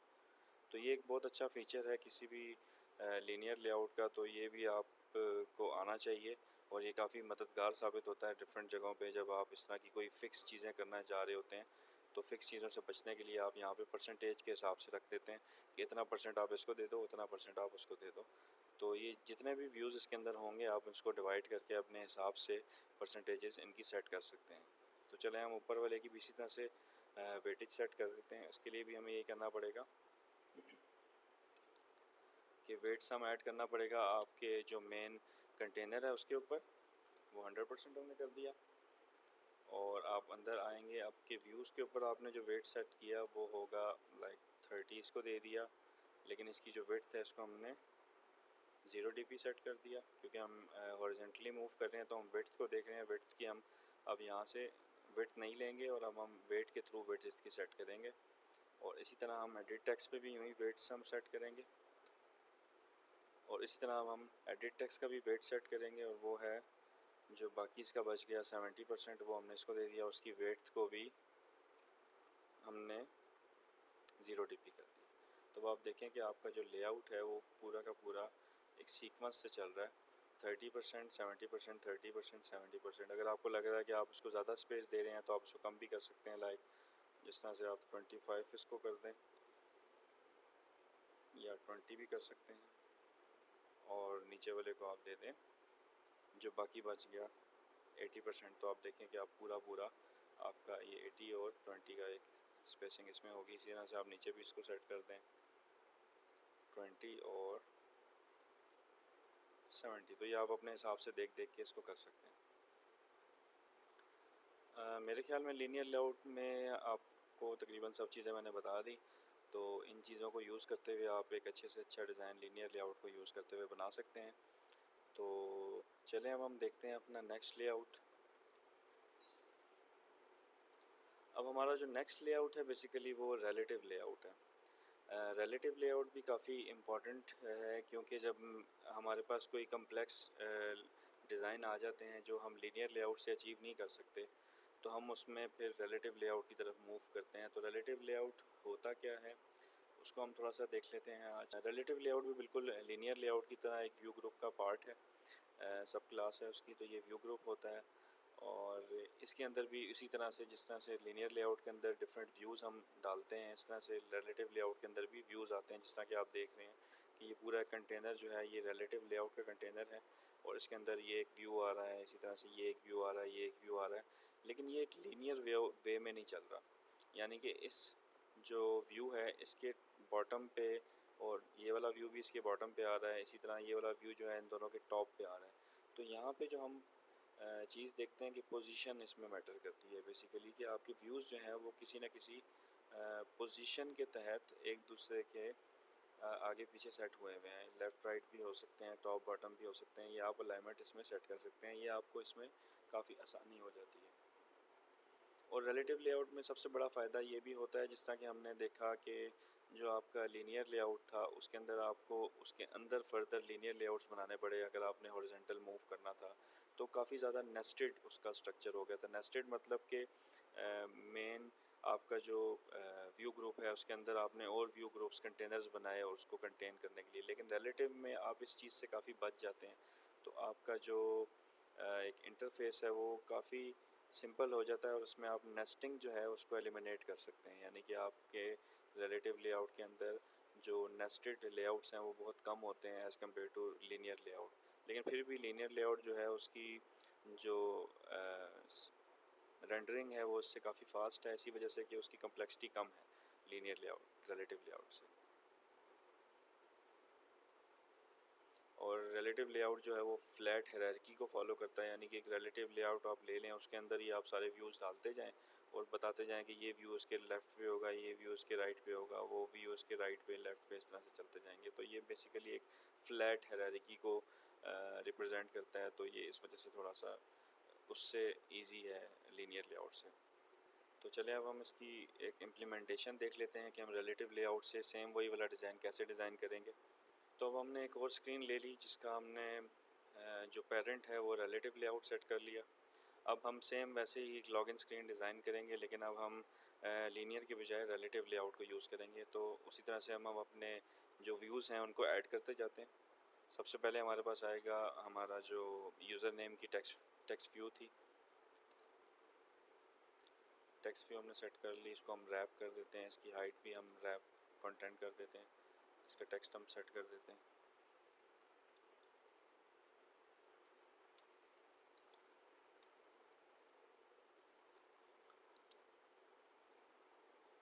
अब हम एक एडिट टेक्स्ट ऐड कर लेते हैं।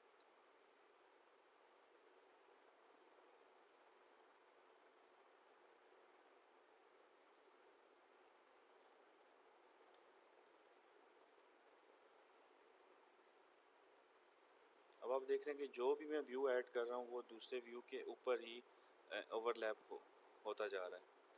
तो यहाँ पे जो चीज़ रिलेटिव लेआउट है इसके अंदर आप इस तरह से नहीं कर सकते जिस तरह से आपने लीनियर लेआउट के अंदर किया, कि आपने इसकी ओरिएंटेशन यहाँ पे सेट कर दी। यहाँ पे ऐसा कोई ओरिएंटेशन का कॉन्सेप्ट नहीं है।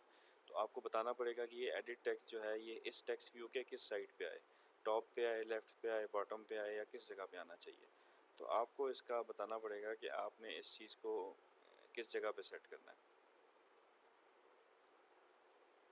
तो जब आप पोजीशनिंग करने लगते हैं तो आपको पोजीशन इस तरह से करना पड़ता है कि एडिट टेक्स्ट जो है वो इस टेक्स्ट व्यू के आए, तो फिर आपको इनकी आईडीज़ सेट करनी पड़ेंगी कि आप किस टेक्स्ट व्यू की बात कर रहे हैं। तो हम यहाँ पे इनकी आईडीज़ भी सेट करते हैं। आईडीज़ सेट करने का मैं आपको बता देता हूँ।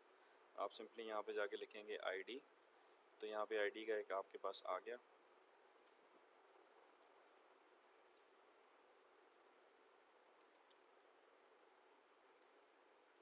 अब आईडी के अंदर आपने @+ ID, ये ऑटोमेटिकली इसने बता दिया आपको, ये आईडी आप सेट करेंगे। अब यहाँ पे इसका एक नाम सेट कर देते हैं हम कि ये टेक्स्ट व्यू क्या है। तो हम मोस्टली जो नेमिंग कन्वेंशन यूज़ की जाती है मार्केट में वो मैं आपको बता देता हूँ। जब आप लेआउट की या XML की फ़ाइल में होते हैं तो आप सारे स्मॉल लेटर यूज़ करते हैं। आप इसके अंदर कैमल केस में नहीं यूज़ करना चाहिए। वैसे आप यूज़ कर सकते हैं लेकिन अच्छा नहीं लगता। तो मोस्टली जो कन्वेंशन फॉलो हो रहा है वो स्मॉल में ही है, और आप इसको डिफरेंशिएट करने के लिए अंडरस्कोर यूज़ करते हैं। जिस तरह से मैं लिख देता हूँ TV stands for text view underscore. अब आगे आप इसका नाम को सेट कर सकते हैं, जिसका हम नाम रख सकते हैं यूज़र अंडरस्कोर नेम। तो हमने एक ये नाम सेट कर दिया इसका आईडी TV_यूज़र। ये आईडी किस तरह से सेट हुआ, आपने आईडी का एक एट्रीब्यूट लिया, उसके अंदर @+ ID मतलब कि न्यू आईडी आप सेट कर रहे हैं, और यहाँ पे आपने इसका नाम रख दिया टीवी अंडरस्कोर यूज़र नेम। तो आप जब भी XML के अंदर काम कर रहे होंगे तो XML में आईडी सेट करने का यही तरीका है। इसी तरह हम एडिट टेक्स्ट का भी आईडी सेट कर देते हैं। सिंपली आप आईडी लेंगे @+id। अब एडिट टेक्स्ट है तो इसका फर्स्ट लेटर ले लेंगे ET, एडिट टेक्स्ट अंडरस्कोर, हम ले रहे हैं यूज़र नेम। अब आपने दोनों का आईडी सेट कर दिया। तो अब हमने इस टेक्स्ट व्यू को बताना है कि आप इस टेक्स्ट व्यू को किस जगह पे किस पोजीशन पे सेट करना चाह रहे हैं। तो आपने इसको इस आईडी के नीचे सेट करना है, यानी कि टेक्स्ट व्यू के नीचे। तो हम यहाँ पे बेसिकली एक एट्रीब्यूट ले आते हैं कि बिलो। अब ये लेआउट बिलो मतलब कि ये वाली जो एडिट टेक्स्ट है किसी चीज़ के बिलो आएगी। अब वो चीज़ क्या है, आपको उसको आईडी स्पेसिफाई करनी पड़ेगी। तो आईडी हमने उसकी रखी हुई है टीवी यूज़र नेम। तो टीवी यूज़र नेम के बिलो इसको सेट कर दो। तो आपने देखा कि ये कितना सिंपल है कि आप जस्ट आपने एक बिलो की एट्रीब्यूट यूज़ की और वो आपकी जो एडिट टेक्स्ट है वो ऑटोमेटिकली टेक्स्ट व्यू के बिलो सेट हो गया। अब थोड़ी सी इसकी फॉर्मेटिंग कर लेते हैं, Alt+Ctrl+L। तो ये आपकी फॉर्मेटिंग भी होगी साथ साथ। अब इसी तरह से आपने दो और व्यूज़ ऐड करने हैं। जिस तरह से एक हमारे पास पासवर्ड का टेक्स्ट व्यू था और एक पासवर्ड की एडिट टेक्स्ट थी, वो हम ऐड कर लेते हैं। Text view wrap content height पे ट्रैप कंटेंट कर देते हैं और उसका जो टेक्स्ट है वो सेट कर देते हैं।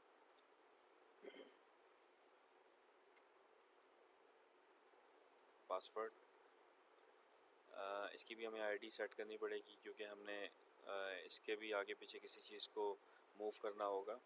तो हम इसकी भी एक आईडी सेट कर देते हैं, ID@+new ID, और हम इसका नाम रख देते हैं टीवी अंडरस्कोर पासवर्ड।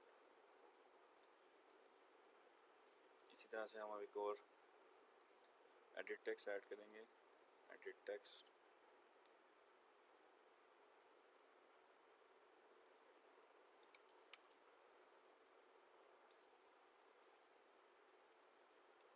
इसकी भी हम एक आईडी सेट कर देते हैं और ये ET_पासवर्ड। अब आपका ये जो टेक्स्ट व्यू है पासवर्ड के नाम से आपने इसकी पोजीशन सेट करनी है कि आप इसको कहाँ पे सेट करना चाह रहे हैं। तो हम बेसिकली इसको इस एडिट टेक्स्ट यूज़र नेम के बिल्कुल नीचे सेट करेंगे। तो हम इसको भी इसी तरह से बता देते हैं कि बिलो। अब आपको ये सारी आईडीज़ आ रही हैं, इनमें से आपने सेलेक्ट कर लेना है ET यूज़र नेम कि यूज़र नेम के नीचे आप इसको सेट कर दें। इसी तरह से ये जो इसका एडिट टेक्स्ट है पासवर्ड का, इसको हम कहाँ पे सेट करना चाह रहे हैं तो उस पर भी बिलो, और आप बता देंगे कि टीवी पासवर्ड के नीचे इसको आप सेट कर दें। तो आप देखें कि आपका जो लेआउट है वो सिंपली इस तरह से जस्ट आपने यहाँ पे अलाइनमेंट सेट करते गए। जस्ट आपने यहाँ पे बताना शुरू कर दिया कि आप कौन सी पोजीशन पे इसको सेट करना चाह रहे हैं। पोजीशन के सेट करते करते आपने अपना पूरा डिज़ाइन कर लिया। अब इसी तरह हम एक और चीज़ ऐड कर लेते हैं इसमें, बटन को भी हम रैप कंटेंट कर देते हैं। इसकी भी हम एक आईडी सेट कर देते हैं, ID@new। बटन के लिए BTN यूज़ कर रहे हैं हम, बटन लॉगिन, और इसका टेक्स्ट भी सेट कर देते हैं। टेक्स्ट हमारे पास क्या है, लॉगिन। और अब इसका भी आपने बताना है कि ये कहाँ पे सेट, इसकी पोजीशन क्या होनी चाहिए। तो हम ET पासवर्ड के नीचे इसको सेट करेंगे। तो इसको भी हम बिलो पोजीशन यूज़ करके और ET पासवर्ड के बिल्कुल नीचे सेट कर देते हैं। तो ये देखें आपका एक सिंपल सा विदाउट एनी नेस्टेड लेआउट्स, आपने एक रिलेटिव लेआउट के थ्रू अपने सारे एलिमेंट्स को बआसानी पोजीशनिंग दे दी। इस पोजीशनिंग का ये भी फ़ायदा है कि जो मर्ज़ी डिवाइस अब आ जाए, या लाइक टैबलेट या कोई और हाई डेंसिटी की, तो आपका ये जो पोजीशन आपने सेट की है ये according to that device automatically set करता जाएगा और आपका जो डिज़ाइन है वो बेसिकली डिस्टर्ब नहीं होगा कभी भी। अब इसमें कुछ और भी आपको फीचर्स मिल जाती हैं। इसके एट्रीब्यूट्स लीनियर लेआउट से काफ़ी ज़्यादा हैं। इसमें पोजीशनिंग की बहुत ज़्यादा एट्रीब्यूट्स हैं। वो सारी की सारी एट्रीब्यूट्स आप बारी बारी यूज़ करके चेक कर सकते हैं। डिफरेंट जगहों पे हम डिफरेंट जगह पे डिफरेंट तरीके से यूज़ करेंगे। जिस तरह से अब ये लॉगिन बटन है, आप चाह रहे हैं इसको कि आप इस जगह पे सेंटर में ले आएँ। जो मर्ज़ी डिवाइस आया, आपका जो लॉगिन बटन है वो इस पूरे की पूरी जो पेरेंट आपका एक्टिविटी है इसके सेंटर में, मतलब कि वर्टिकली सेंटर में हो। तो आप यहाँ पे इसकी एक एट्रीब्यूट यूज़ कर सकते हैं।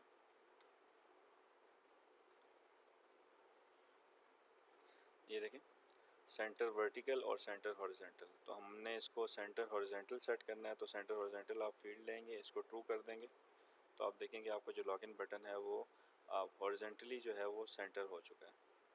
तो बहुत सिंपल है इसको यूज़ करना। आप जस्ट पोजीशनिंग की बेस पे अपना पूरा डिज़ाइन सेट कर सकते हैं किसी भी रिलेटिव लेआउट में। काफ़ी अच्छा और काफ़ी ज़्यादा एट्रीब्यूट्स हैं इसके अंदर। इसी तरह अगर आप चाह रहे हैं कि आपकी पूरे पेरेंट की सेंटर में ये बटन हो, तो फिर आप यहाँ पे एक और एट्रीब्यूट इसकी यूज़ कर सकते हैं, वो है सेंटर इन पेरेंट। सेंटर इन पेरेंट जब आप ट्रू करेंगे तो ये पूरे पेरेंट का सेंटर लेगा और उस जगह पे इसको सेट कर देगा। अभी क्योंकि ये वर्टिकली सेंटर इसलिए नहीं हुआ क्योंकि इस पर एक कंस्ट्रेंट लगी हुई है, वो है लेआउट बिलो की, यानी कि ये अभी स्टिक हुआ हुआ है आपकी एडिट टेक्स्ट के नीचे ही। तो इसने सेंटर हॉरिजॉन्टल तो कर दिया लेकिन सेंटर वर्टिकल नहीं किया, क्योंकि आपने ऑलरेडी इसको स्टिक किया हुआ है बिलो पासवर्ड के नीचे। तो उसको अगर आप हटाएंगे तो ये आप देखेंगे आपका जो पूरा का पूरा लेआउट है, इसका जो सेंटर है उसके अंदर आप इसको ले आए हैं।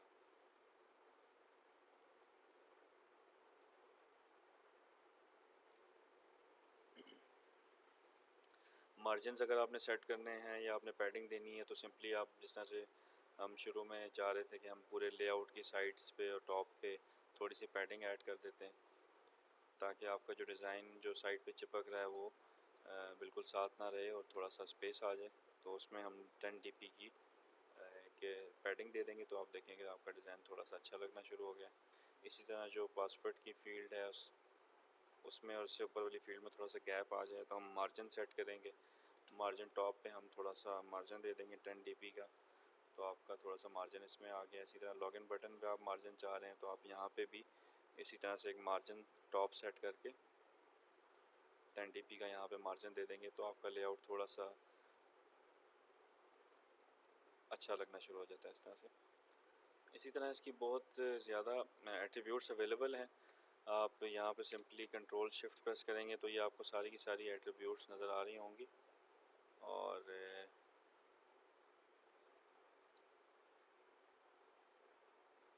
ये बारी बारी आप सब एक्सप्लोर करें। सब पोजीशनिंग की ही बेसिकली एट्रीब्यूट्स हैं, बहुत सिंपल हैं।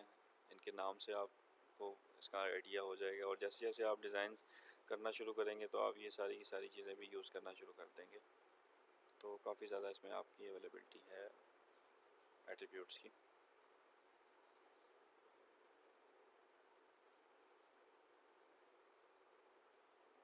ड्रॉर लेआउट, ये काफ़ी इंपॉर्टेंट लेआउट है, क्योंकि आप देखेंगे कि जितनी भी आप मोस्टली एंड्रॉयड एप्लीकेशंस देखेंगे जिसके अंदर आपके पास एक ड्रॉर होगा, जो यहाँ पे 3 लाइंस आती हैं, उसको क्लिक करने के ऊपर एक साइड से एक स्क्रीन सी आती है जो हाफ पे आके रुक जाती है, जिसके अंदर आपके पास मेन्यूज़ होते हैं, कुछ ऊपर आपके पास हेडर होता है इसी तरह से। तो ये भी काफ़ी इंपॉर्टेंट चीज़ है, इसको हम कहते हैं ड्रॉर लेआउट। ड्रॉर लेआउट क्या होता है और इसको हम कैसे लेके चलेंगे, इसको बेसिकली हम नेविगेशन ड्रॉर भी कहते हैं आजकल की ज़बान में। पहले इसको ड्रॉर लेआउट कहते थे, अब नेविगेशन ड्रॉर हो चुका है ये। अब इस ड्रॉर के थ्रू आप काफ़ी स्क्रीन्स पे मूव कर सकते हैं। लाइक किसी भी बटन पे आप क्लिक करेंगे, गैलरी पे, इंपोर्ट पे, स्लाइड शो पे या टूल्स पे, तो आपको कोई नई एक्टिविटी पे वो लेके जाएगा। तो आप इसके थ्रू आप काफ़ी ज़्यादा एक्टिविटीज़ पे नेविगेट कर सकते हैं, इसीलिए इसका नाम हमने नेविगेशन ड्रॉर रखा है। अब लेफ़्ट से इसको स्वाइप करेंगे तो स्वाइप करने से लेफ़्ट से राइट पे आप इसको ड्रॉर को निकाल सकते हैं, या फिर आप 3 डॉट्स वाला एक बटन होता है यहाँ पे, उसको क्लिक करने से भी इसको निकाल सकते हैं। इसमें काफ़ी ज़्यादा आइटम्स शो किए जाते हैं, यानी कि आप काफ़ी ज़्यादा इसमें आइटम्स डाल सकते हैं। इसमें स्क्रोलिंग भी हो सकती है, स्क्रॉल करके भी आप नीचे जाएँ तो आपको काफ़ी आइटम्स मिल सकते हैं यहाँ पे। और इन आइटम्स को क्लिक करने पे आप डिफरेंट स्क्रीन्स पे एप्लीकेशन में मूव कर सकते हैं। तो काफ़ी इंपॉर्टेंट चीज़ है हमारे पास जो ड्रॉर होता है वो। तो आइए देखते हैं हम कि ड्रॉर की इम्प्लीमेंटेशन हम कैसे करेंगे। अपनी एंड्रॉयड एप्लीकेशन के अंदर। तो चलें। अच्छा, तो अब हमने एक ड्रॉअर एक्टिविटी बनानी है बेसिकली। तो ड्रॉअर के लिए आपको क्या कुछ करना पड़ेगा उसके लिए देख लेते हैं हम। तो जैसे कि हमने इससे पहले मेन लेआउट्स बनाए थे, उसके अंदर हमने मेन पे रख दिया था अपना लीनियर लेआउट, फिर बाद में रिलेटिव लेआउट। बिल्कुल उसी तरह से अब हम जो है वो उसको रखेंगे ड्रॉअर लेआउट के लिए ना। तो स्पोर्ट वर्जन 4 के जितने भी आपके पास डिज़ाइंस होते हैं उसके लिए आपको एक लाइब्रेरी इंक्लूड करवानी पड़ती है अपने पास। तो चलें, ड्रॉअर लेआउट को ऐड करने से पहले हम देख लेते हैं कि हम वो लाइब्रेरी कहाँ पे ऐड करते हैं और लाइब्रेरीज़ एंड्रॉयड पे किस जगह पे ऐड होती हैं। तो देखते हैं। आपको प्रोजेक्ट के अंदर जाना पड़ेगा। ये प्रोजेक्ट का जो आपके पास विंडो थी प्रोजेक्ट व्यू की, इसके अंदर जिस तरह से आपको बताया कि आपके पास मेन ऐप का फ़ोल्डर, उसके अंदर आपके पास जावा की फ़ाइल्स थी और कुछ रिसोर्सेज के फ़ोल्डर के अंदर लेआउट्स की फ़ाइल्स थी। इसी तरह से एक सेक्शन यहाँ बना हुआ है बेसिकली, वो है ग्रेडल स्क्रिप्ट्स का। आप इसको जब एक्सपेंड करेंगे तो इसके अंदर आपको मल्टीपल ग्रेडल की फ़ाइल्स मिलेंगी। मेन फ़ोल्डर का जो नाम होगा ऐप, उसी नाम से यहाँ पे एक ग्रेडल का मॉड्यूल ऐड हुआ होगा। इसको आप डबल क्लिक करेंगे तो ये ग्रेडल की जो फ़ाइल है ये आपके पास ओपन हो जाएगी। ग्रेडल की जो फ़ाइल बेसिकली होती है वो एंड्रॉयड के अंदर आपके पास जितनी भी इसकी कॉन्फ़िगरेशंस होती हैं वो आपकी ग्रेडल फ़ाइल के अंदर होती हैं। ठीक है। अब ग्रेडल फ़ाइल के अंदर आप क्या कुछ करते हैं वो हम थोड़ा सा इसको देख लेते हैं, एक ओवरव्यू ले लेते हैं इसके बारे में भी। जैसा कि आप देख रहे हैं यहाँ पे एक SDK वर्जन सेट हुआ हुआ है। तो ये SDK वर्जन आपके पास होता है जिस तरह से आपका API लेवल कौन सा चल रहा है। तो API लेवल्स के मतलब थोड़ा सा आपको बताता चलूँ। जिस तरह से आपको मैंने स्टार्ट में बताया था कि एंड्रॉयड के डिफरेंट OS होते हैं, जिस तरह के आपको उनके नाम पता भी होंगे। आइसक्रीम सैंडविच है, मार्शमेलो है, लॉलीपॉप है। इसके अलावा डिफरेंट ये लोग OS वगैरह लॉन्च करते रहते हैं अपने। तो उन OS को इन्होंने एक वर्जन दिया होता है। तो वर्जन बेसिकली ये वही वर्जन की बात हो रही है यहाँ पे। तो मिनिमम SDK यहाँ पे सेट हुआ हुआ 15, यानी कि ये किटकैट या इससे ऊपर की बात हो रही है। और 28 का मतलब है कि आपके पास जो अभी लेटेस्ट चल रहा है वो 7 है या 8 है, एंड्रॉयड 8। तो ये उसके लिए बात हो रही है। उसी तरह यहाँ पे वर्जन कोड और वर्जन नेम आता है। ये बेसिकली जब आप इस आपकी जो एप्लीकेशन है इसको जब हम अपलोड करेंगे अपने स्टोर के ऊपर, प्ले स्टोर के ऊपर, तो वहाँ पे ये चीज़ें यूज़ होती हैं। ये हम आपको बाद में बताएंगे जब हम अपनी एप्लीकेशन को अपलोड करेंगे and in the and play store के ऊपर। तो ये उसके लिए है। इसी तरह से आपके पास बिल्ड टाइप्स आ जाती हैं। बिल्ड टाइप्स में ये रिलीज़, डिबग और डिफरेंट आप बिल्ड टाइप्स बना सकते हैं। और इसके बाद जो हमारे पास आती हैं वो डिपेंडेंसीज़ की फ़ाइल है। ये बेसिकली वो सेक्शन है जो बेसिकली आपकी जो बैकएंड की लाइब्रेरीज़ हैं उनको इंपोर्ट करने के लिए है। तो जैसा कि मैंने आपको बताया कि हम ड्रॉअर लेआउट यूज़ कर रहे हैं। ड्रॉअर लेआउट जो है वो वर्जन 4 सपोर्ट है। तो इसके लिए आपको एक लाइब्रेरी यहाँ पे सपोर्ट की इंक्लूड करनी पड़ेगी। जैसा कि यहाँ पे ऐप कॉम्पैक्ट ऑलरेडी एडिड है, इसी तरह से आप यहाँ पे एक और लाइब्रेरी को इंपोर्ट कर सकते हैं। उसको इंपोर्ट करने का एक तरीका ये है कि आप यहाँ से सिंपली टाइप करें और उसका नाम अगर आपको पता है तो अगर आप यहाँ से टाइप नहीं कर सकते तो दूसरा तरीका मैं आपको उसका बता देता हूँ। आप जाएंगे फ़ाइल के अंदर और प्रोजेक्ट सेटिंग के अंदर जाएंगे, स्ट्रक्चर के अंदर। यहाँ पे आपका ऐप मॉड्यूल नीचे आ रहा है, इस पर आप क्लिक करेंगे ऐप पे। और यहाँ पे डिफरेंट ऑप्शंस आ रहे हैं जो कि आपने वहाँ पे काफ़ी देखे भी थे, जिसमें कंपाइल SDK वर्जन वहाँ पे 28 सेट हुआ हुआ था, एंड्रॉयड 9। और साइनिंग की कुछ इन्फॉर्मेशन है, कुछ फ्लेवर्स की इन्फॉर्मेशन है, बिल्ड टाइप्स की। और एंड में आप देखेंगे dependencies same as it is वही चीज़ यहाँ पे भी ऐड हुई हुई है। तो यहाँ पे ऐड करने का ये फ़ायदा है कि यहाँ पे ये आपके पास इंटरनेट से देखेगा कि आपने जो लाइब्रेरी ऐड की है उसका लेटेस्ट वर्जन कौन सा पड़ा हुआ है। तो आपको याद करने की ज़रूरत नहीं है, आप जस्ट यहाँ पे लिखेंगे तो वो ऐड कर सकते हैं। यहाँ से आप ऐड करेंगे और हमने बेसिकली एक लाइब्रेरी इंक्लूड करनी है तो हम लाइब्रेरी डिपेंडेंसी भी क्लिक करेंगे। अब आपके सामने जो है लाइब्रेरी डिपेंडेंसी की जो है ये विंडो ओपन हो चुकी है। इसके अंदर आप सर्च कर सकते हैं डिफरेंट डिपेंडेंसीज़ को। जो हमने डिपेंडेंसी ऐड करनी है बेसिकली वो डिज़ाइन है, स्पोर्ट डिज़ाइन। तो हम इस पर यहाँ पे सर्च कर लेंगे डिज़ाइन। तो अब जैसे इस पर सर्च का बटन क्लिक करेंगे तो डिज़ाइन से रिलेटेड जितनी भी डिपेंडेंसीज़ होंगी वो यहाँ पे शो होना शुरू हो जाएंगी।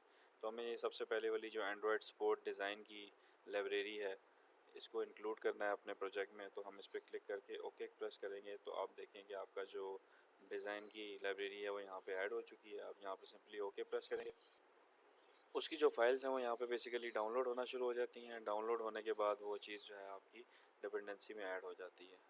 तो ये आप देखेंगे आपका बिल्कुल लास्ट में एक डिज़ाइन सपोर्ट के नाम से एक लाइब्रेरी इंक्लूड हो चुकी है और यहाँ पे इसके जितने भी ग्रेडल के टास्क थे वो सक्सेसफुली बिल्ड हो गए और आपकी जो डिज़ाइन की लाइब्रेरी है वो ऐड हो गई है। तो इस तरह से आप कोई भी लाइब्रेरी अपने प्रोजेक्ट में ऐड कर सकते हैं। अब जैसा कि आप देख रहे हैं कि आपके पास जितनी भी ग्रेडल की डिपेंडेंसीज़ थी वो यहाँ पे सिंक हो गई हैं सक्सेसफुली। ये ग्रेडल सिंक का ऑप्शन है, यहाँ पे बिल्डिंग का ये टैब जो है इसके अंदर जितनी भी ग्रेडल सिंक होती है वो यहाँ पे नज़र आती है। तो जो हमने ये लाइब्रेरी ऐड की है वो सक्सेसफुली यहाँ पे ऐड होगी और ग्रेडल जो है हमारा वो सब सिंक हो चुका है। तो ये हमने सक्सेसफुली डिज़ाइन की लाइब्रेरी ड्रॉअर के लिए ऐड कर लिया। अब हम चलते हैं अपने डिज़ाइन की तरफ। तो हमने जो मेन अपना लेआउट था वो ऐड कर लिया ड्रॉअर। अब ड्रॉअर के अंदर हमें क्या कुछ चीज़ें रिक्वायर्ड होंगी वो हम देख लेते हैं बारी बारी। अब जैसा कि आपने देखा था कि यहाँ पे जो बेसिकली ड्रॉअर होता है वो मैं आपको एमुलेटर से दिखा देता हूँ कैसा लगेगा। तो हम सिंपली देखेंगे कि ड्रॉअर किस तरह से होता है। एक नॉर्मल एप्लीकेशन कोई भी ओपन कर लेते हैं। डाउनलोड्स की एप्लीकेशन एंड्रॉयड में आपने देखी होगी। तो देखें कि बिल्कुल सिंपली इस तरह से ये एक मेन स्क्रीन है इसकी और इसके साइड पे 3 लाइंस को अगर आप टैप करेंगे तो ये साइड से ड्रॉअर ओपन हो जाएगा। इस ड्रॉअर का एक हेडर है, उसके नीचे ये कुछ आइटम्स हैं। इन आइटम्स पे क्लिक करते जाएंगे तो आपके पास डिफरेंट स्क्रीन्स यहाँ पे ओपन होना शुरू हो जाती हैं। वीडियोस पे जाएंगे तो वीडियोस ओपन होंगी, ऑडियो पे जाएंगे ऑडियो ओपन होगी। तो इसको आप स्वाइप करके भी लेके आ सकते हैं। यहाँ से लेफ़्ट से आप स्वाइप राइट करेंगे तो आपके पास ड्रॉअर ओपन हो जाता है। तो हम देखते हैं कि हम ये हेडर और इस तरह से ही ये कुछ आइटम्स किस तरह से बना सकते हैं अपने ड्रॉअर के अंदर। तो चलते हैं अपनी एप्लीकेशन की तरफ।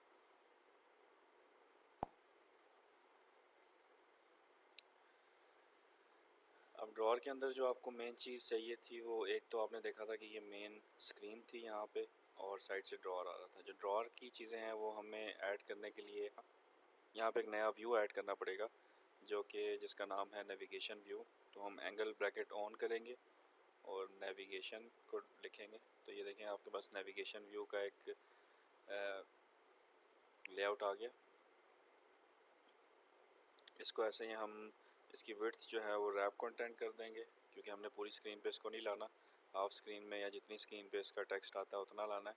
तो रैप कंटेंट हाइट इसकी हम कर देंगे मैच पेरेंट क्योंकि ड्रॉअर पूरा का पूरा जो होता है वो आपकी हाइट लेता है। तो इसको हम मैच पेरेंट कर देंगे। और अब इसमें दो चीज़ें जो होती हैं वो मेन इसकी चीज़ें हैं वो हम ऐड करते हैं बारी बारी। एक इसका होता है मेन्यू, इसमें आपको मेन्यू की फ़ाइल देनी पड़ेगी। और एक इसका होता है हेडर लेआउट, इसमें आपको हेडर लेआउट की फ़ाइल देनी पड़ेगी। अब ये दोनों जो फाइल्स हैं ये बहुत इंपॉर्टेंट है। बेसिकली आपको जैसे मैंने एमुलेटर में दिखाया था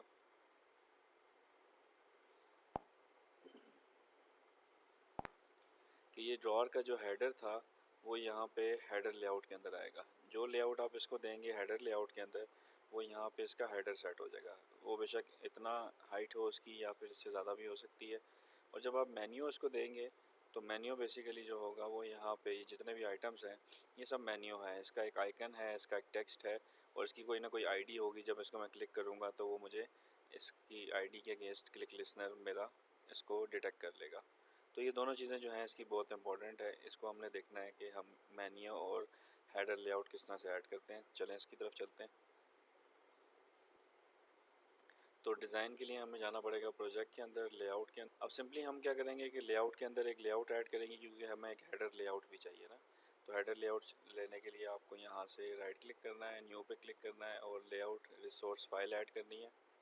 इसका नाम आप रख दें nav अंडरस्कोर हेडर और इसका रूट एलिमेंट पे हम रख देते हैं एक लीनियर लेआउट। तो ये इसके रूट एलिमेंट पे लीनियर लेआउट आ जाएगा, इसका नाम जो होगा वो nav_header हो जाएगा। इसको ओके प्रेस कर देते हैं। तो अब आपके सामने एक सिंपल सी खाली फाइल नेविगेशन हेडर की ऐड हो चुकी है। इसको अगर आपने ऐड करना है तो यहाँ पे आप कैसे ऐड करेंगे, अगर आपने कोई भी लेआउट ऐड करना हो तो उसके लिए आप सिंपली लिखते हैं यहाँ पे @layout। अब लेआउट के साथ ये बता रहा है आपके पास कि आप कौन सा लेआउट हेडर के तौर पे यूज़ करना चाह रहे हैं। तो हमने जो लेआउट बनाया है बेसिकली nav_header, तो हम उसको यूज़ करेंगे। हम यहाँ पे उसको डाल देंगे। अब आप देखेंगे कि आप जो भी हेडर में चेंज करते रहेंगे वो यहाँ पे इसके हेडर के साथ चेंज होता रहेगा। तो चले हम थोड़ा सा एक हेडर डिज़ाइन कर लेते हैं छोटा सा। अब इस हेडर में आप कुछ भी लिख सकते हैं जो आपको चाहिए चीज़। आप इसको एक टेक्स्ट व्यू दे सकते हैं जिसका नाम हम हेडर रख लेते हैं। तो टेक्स्ट व्यू लिखने के लिए आपको एंगल ब्रैकेट टेक्स्ट व्यू, और इसकी आपको हाइट और विड्थ सेट करनी पड़ेगी। विड्थ आप मैच कर दें पेरेंट के साथ, और हाइट हम इसकी सेट कर देते हैं लाइक 200 dp। तो ये एक टेक्स्ट व्यू बन जाएगा, और इसके साथ हम इसमें लिख देते हैं इसका टेक्स्ट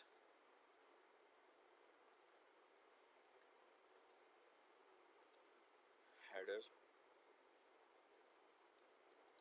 हेयर।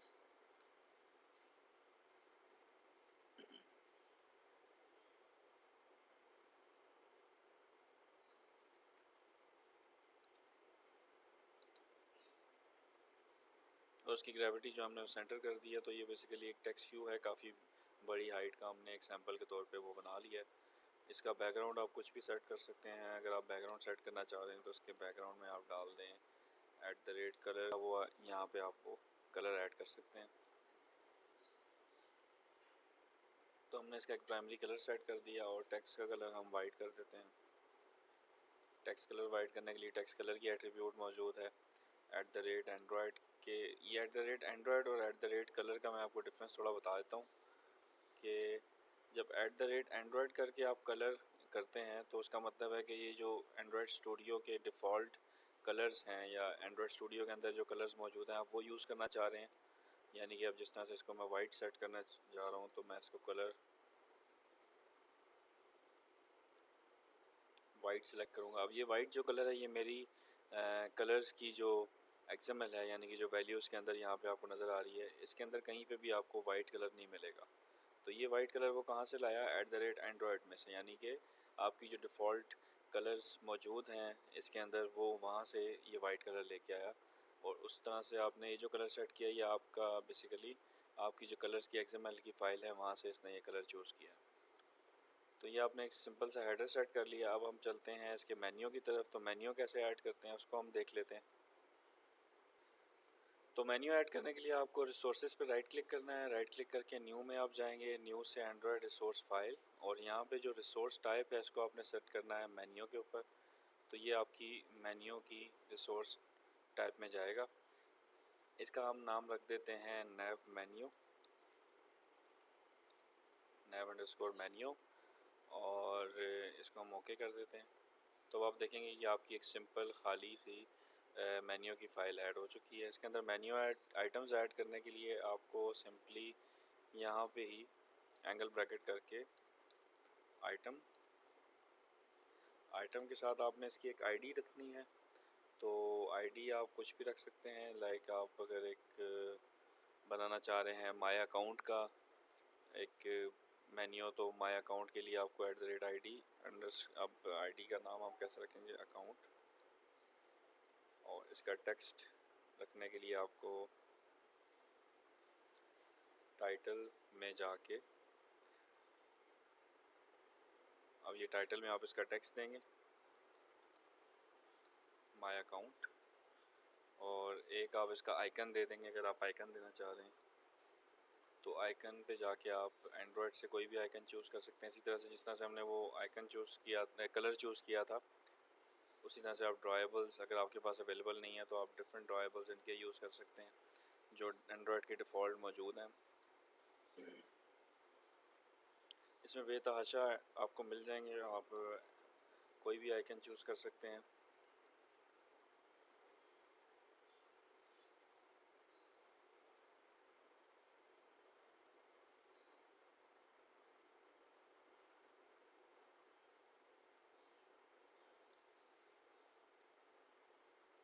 तो हम ये IC डायलॉग डायलर का आइकन यूज़ कर लेते हैं।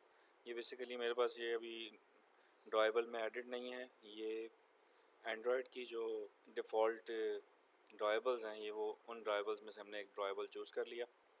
अब हम इनको क्लोज़ कर देंगे यहाँ से।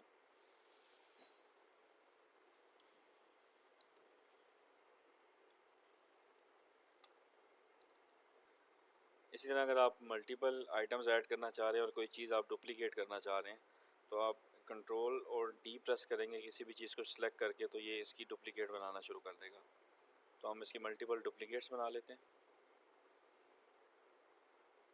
कंट्रोल ऑल्ट L प्रेस करेंगे तो ये इसकी फॉर्मेटिंग कर देगा। अब ये एरर जो दे रहा है बेसिकली कि आप एक नाम से मल्टीपल IDs नहीं रख सकते, तो आपको नाम चेंज करने पड़ेंगे। तो हम चलें इसके नाम भी चेंज कर लेते हैं इसका, जिस तरह से हम सेटिंग रख लेते हैं एक नाम। ये सेटिंग हो गया। इसका टाइटल भी हम चेंज कर लेते हैं।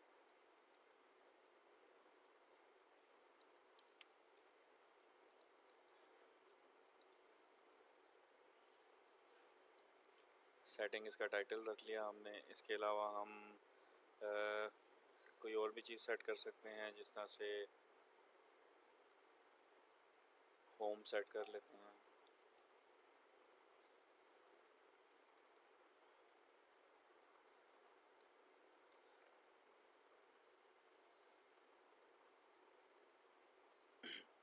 तो अब आपने देखा कि आपने 3 मेन्यू आइटम्स यहाँ पे ऐड कर ली हैं।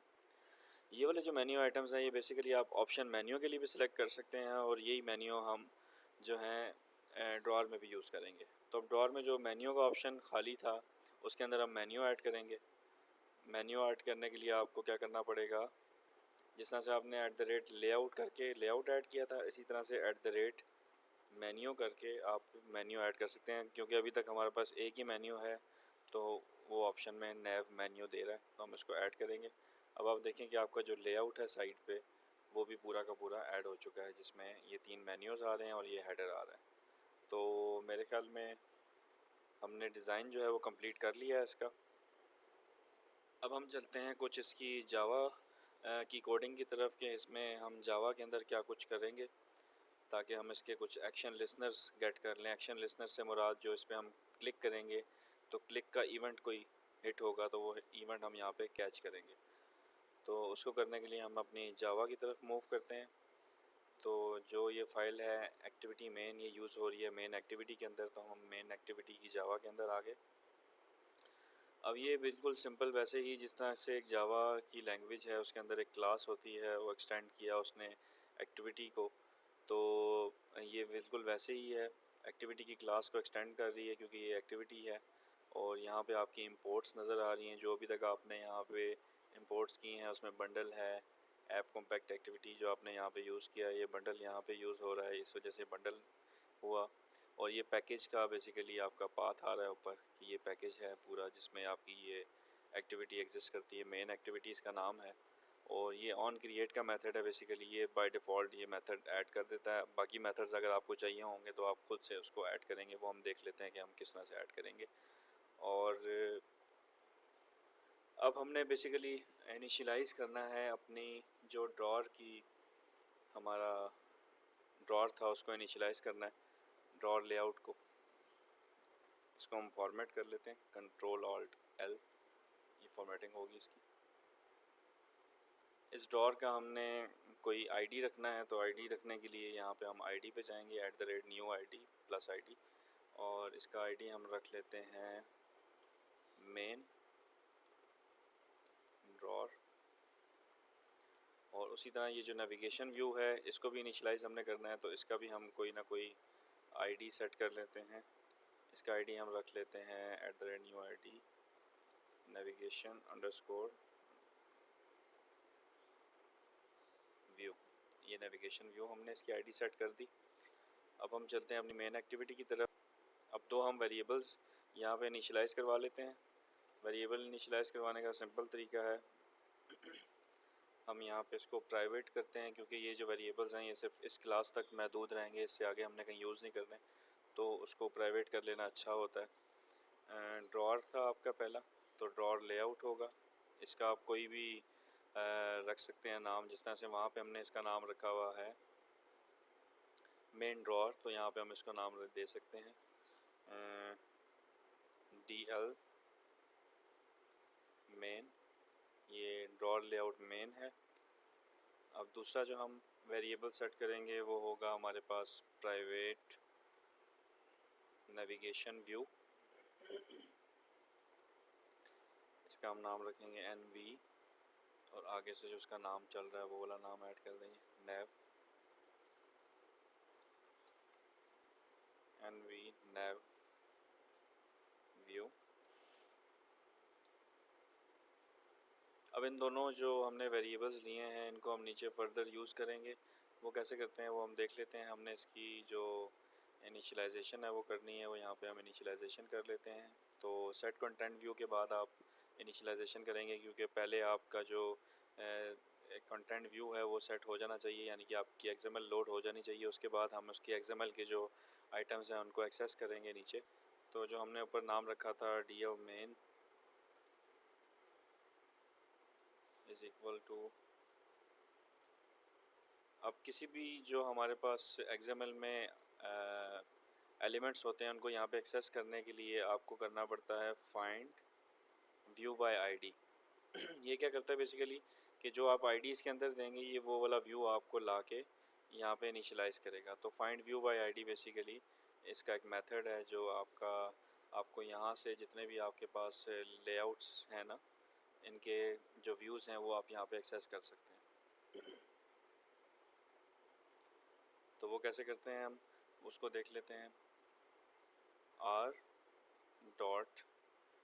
r.id डॉट उसका जो नाम है वहाँ पे, अब जो DL मेन का हमने वहाँ पे जो XML में नाम रखा है वो है मेन ड्रॉर। तो मेन ड्रॉर आपको यहाँ पे एक्सेस करना है। तो यहाँ पे r.id डॉट मेन ड्रॉर आपके पास ये एक्सेस हो गया। तो अब ये जो मेन ड्रॉर वहाँ पे था XML में लेआउट, वो लेआउट आपने सक्सेसफुली इसको मैप कर दिया है DL मेन जो आपका ड्रॉर लेआउट यहाँ पे एक ऑब्जेक्ट बना हुआ है इससे।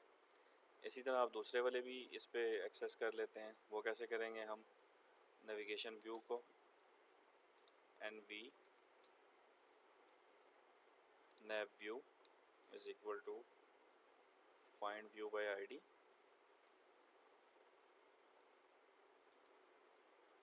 r.id dot nav view. तो हमने सक्सेसफुली जो हैं ये दोनों के दोनों यहाँ पे अपने पास एक्सेस कर लिए हैं। अब अगर हमने जो आपके पास जो मेन्यू आइटम्स थे इनके क्लिक लिस्नर्स अगर हमने गेट करने हैं तो हमें यहाँ पे इसका लिस्नर उठाना पड़ेगा। वो लिस्नर हम कैसे उठा सकते हैं वो हम देख लेते हैं। जो बेसिकली नेविगेशन व्यू का पार्ट है, तो हम लिखेंगे NV navigation view dot set navigation item selected listener. अब इसके अंदर हम लिख लेंगे new navigation view on navigation item selected listener. ये वाला मेथड हम एक्सेस करेंगे। जैसे आप इसको टैप करेंगे तो ऑटोमेटिकली आपका ये जो इसके ओवर एडिड मेथड्स हैं वो यहाँ पे ऑटोमेटिकली ऐड कर देगा। अब इसके अंदर जो चीज़ आ रही है वो मेन्यू आइटम आ रहा है, और यहाँ पे रिटर्न फॉल्स वो कर रहा है क्योंकि हम इसको अभी तक यूज़ नहीं कर रहे। तो अभी हम यूज़ करेंगे इसको, देखते हैं किस तरह से यूज़ कर सकते हैं। तो सिंपली आपने क्या करना है, यहाँ पे एक अपने ID गेट करनी है कि मेन्यू में से किस मेन्यू को उसने टाइप किया। तो ID जो बेसिकली होती है वो इंटीजर टाइप की होती है, तो इंटीजर ID को आप गेट करेंगे। जो ऊपर से आपके पास मेन्यू आइटम्स का ऑब्जेक्ट आ रहा है उसमें से dot gate ID item ID।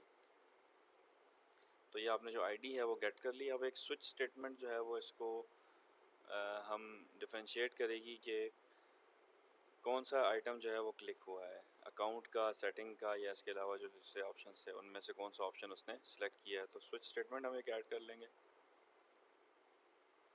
Switch add करने का सिंपल तरीका, अब इसको आईडी हम पास ऑन कर देंगे। ये आपने आईडी दे दी इसको। अब यहाँ पे उन आईडीज़ के अगेंस्ट केसेस आपको बनाने पड़ेंगे।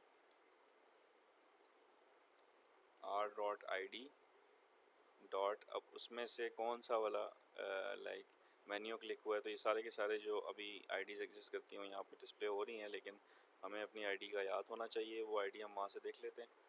ये बेसिकली अकाउंट है, सेटिंग है और होम है। तो यहाँ पे हम लिख देते हैं r.id.account।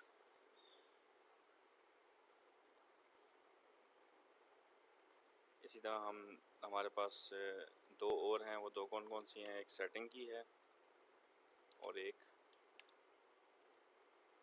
होम की है।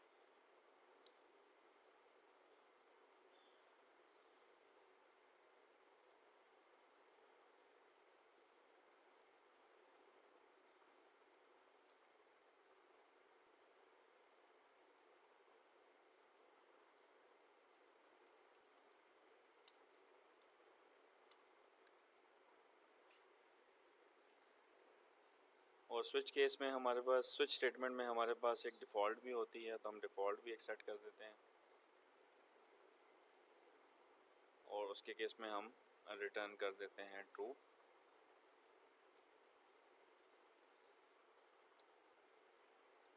डिफ़ॉल्ट के केस में हम ट्रू रिटर्न कर देंगे। बाकी केसेस में हमने अगर कुछ प्रिंट करवाना है तो प्रिंट करवाने के लिए ये इसका एक टोस्ट होता है बेसिकली, जो नीचे आप कभी कभी देखते हैं कि जब भी आप किसी चीज़ पे क्लिक करते हैं नीचे कुछ छोटा सा टेक्स्ट लिखा हुआ आता है, थोड़ी देर के लिए वो रहता है, तो वो हम टोस्ट प्रिंट करवा सकते हैं। ये टोस्ट प्रिंट करवाने के लिए आपको टोस्ट की क्लास में जाना पड़ेगा, टोस्ट डॉट मेक टेक्स्ट। अब मेक टेक्स्ट में आपको तो इसका कॉन्टेक्स्ट देना पड़ रहा है। कॉन्टेक्स्ट काफ़ी इंपॉर्टेंट चीज़ है किसी भी एंड्रॉयड एप्लीकेशन के लिए। तो कॉन्टेक्स्ट से मुराद यहाँ पे ये होगी कि आपकी जो ये मेन एक्टिविटी है जिसमें अभी हम काम कर रहे हैं, इस मेन एक्टिविटी का कॉन्टेक्स्ट जो है वो आपको देना पड़ेगा। तो ये जो टोस्ट है ये स्टिक हो जाएगा इस एक्टिविटी के साथ, यानी कि ये किसी और एक्टिविटी से टोस्ट प्रिंट नहीं होगा। तो अगर आपने इस एक्टिविटी का इसको कॉन्टेक्स्ट देना है तो उसका सिंपल तरीका है कि आप इसके एक्टिविटी का नाम लिखेंगे, main activity dot this means के इसका ही कॉन्टेक्स्ट आप इसको दे दें। अब इसमें कुछ चीज़ें और भी हमसे वो डिमांड कर रहा है, ये ऊपर लिखी हुई आ रही हैं। चार सीक्वेंस का मतलब है कि यहाँ पे अब हम इसको टेक्स्ट देंगे कि आपने क्या प्रिंट करवाना है। तो हम यहाँ पे लिख देते हैं कि माय अकाउंट।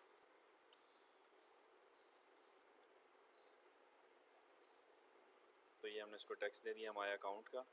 और इन दी एंड ये पूछ रहा है हमसे कि आप इसकी ड्यूरेशन कितनी चाहते हैं। तो ड्यूरेशन जो है वो हम इसको दे देते हैं टोस्ट डॉट लेंथ शॉर्ट और लेंथ लॉन्ग। अगर आप लेंथ लॉन्ग देंगे तो वो ज़्यादा देर के लिए वहाँ पे प्रिंटेड रहेगा, और अगर लेंथ शॉर्ट देंगे तो वो थोड़ी देर के लिए प्रिंटेड रहेगा। तो हम लॉन्ग करके कर देते हैं इसको। और इसी तरह से इसको अगर शो करना है तो एंड में हमें डॉट शो करना पड़ेगा। ये बेसिकली इसका मेथड है। और इससे क्या होगा कि टोस्ट आपका यहाँ से क्रिएट हुआ और क्रिएट होते हुए यहाँ से उसको हमने शो करवा दिया। यही हम जो टोस्ट है इसको कॉपी कर लेते हैं और इसको यहाँ पे भी यूज़ कर लेते हैं। इसका हम नाम रख देते हैं यहाँ पे, इसको टेक्स्ट चेंज कर देते हैं सेटिंग्स, और नीचे होम पे भी इसको प्रिंट करवा देते हैं।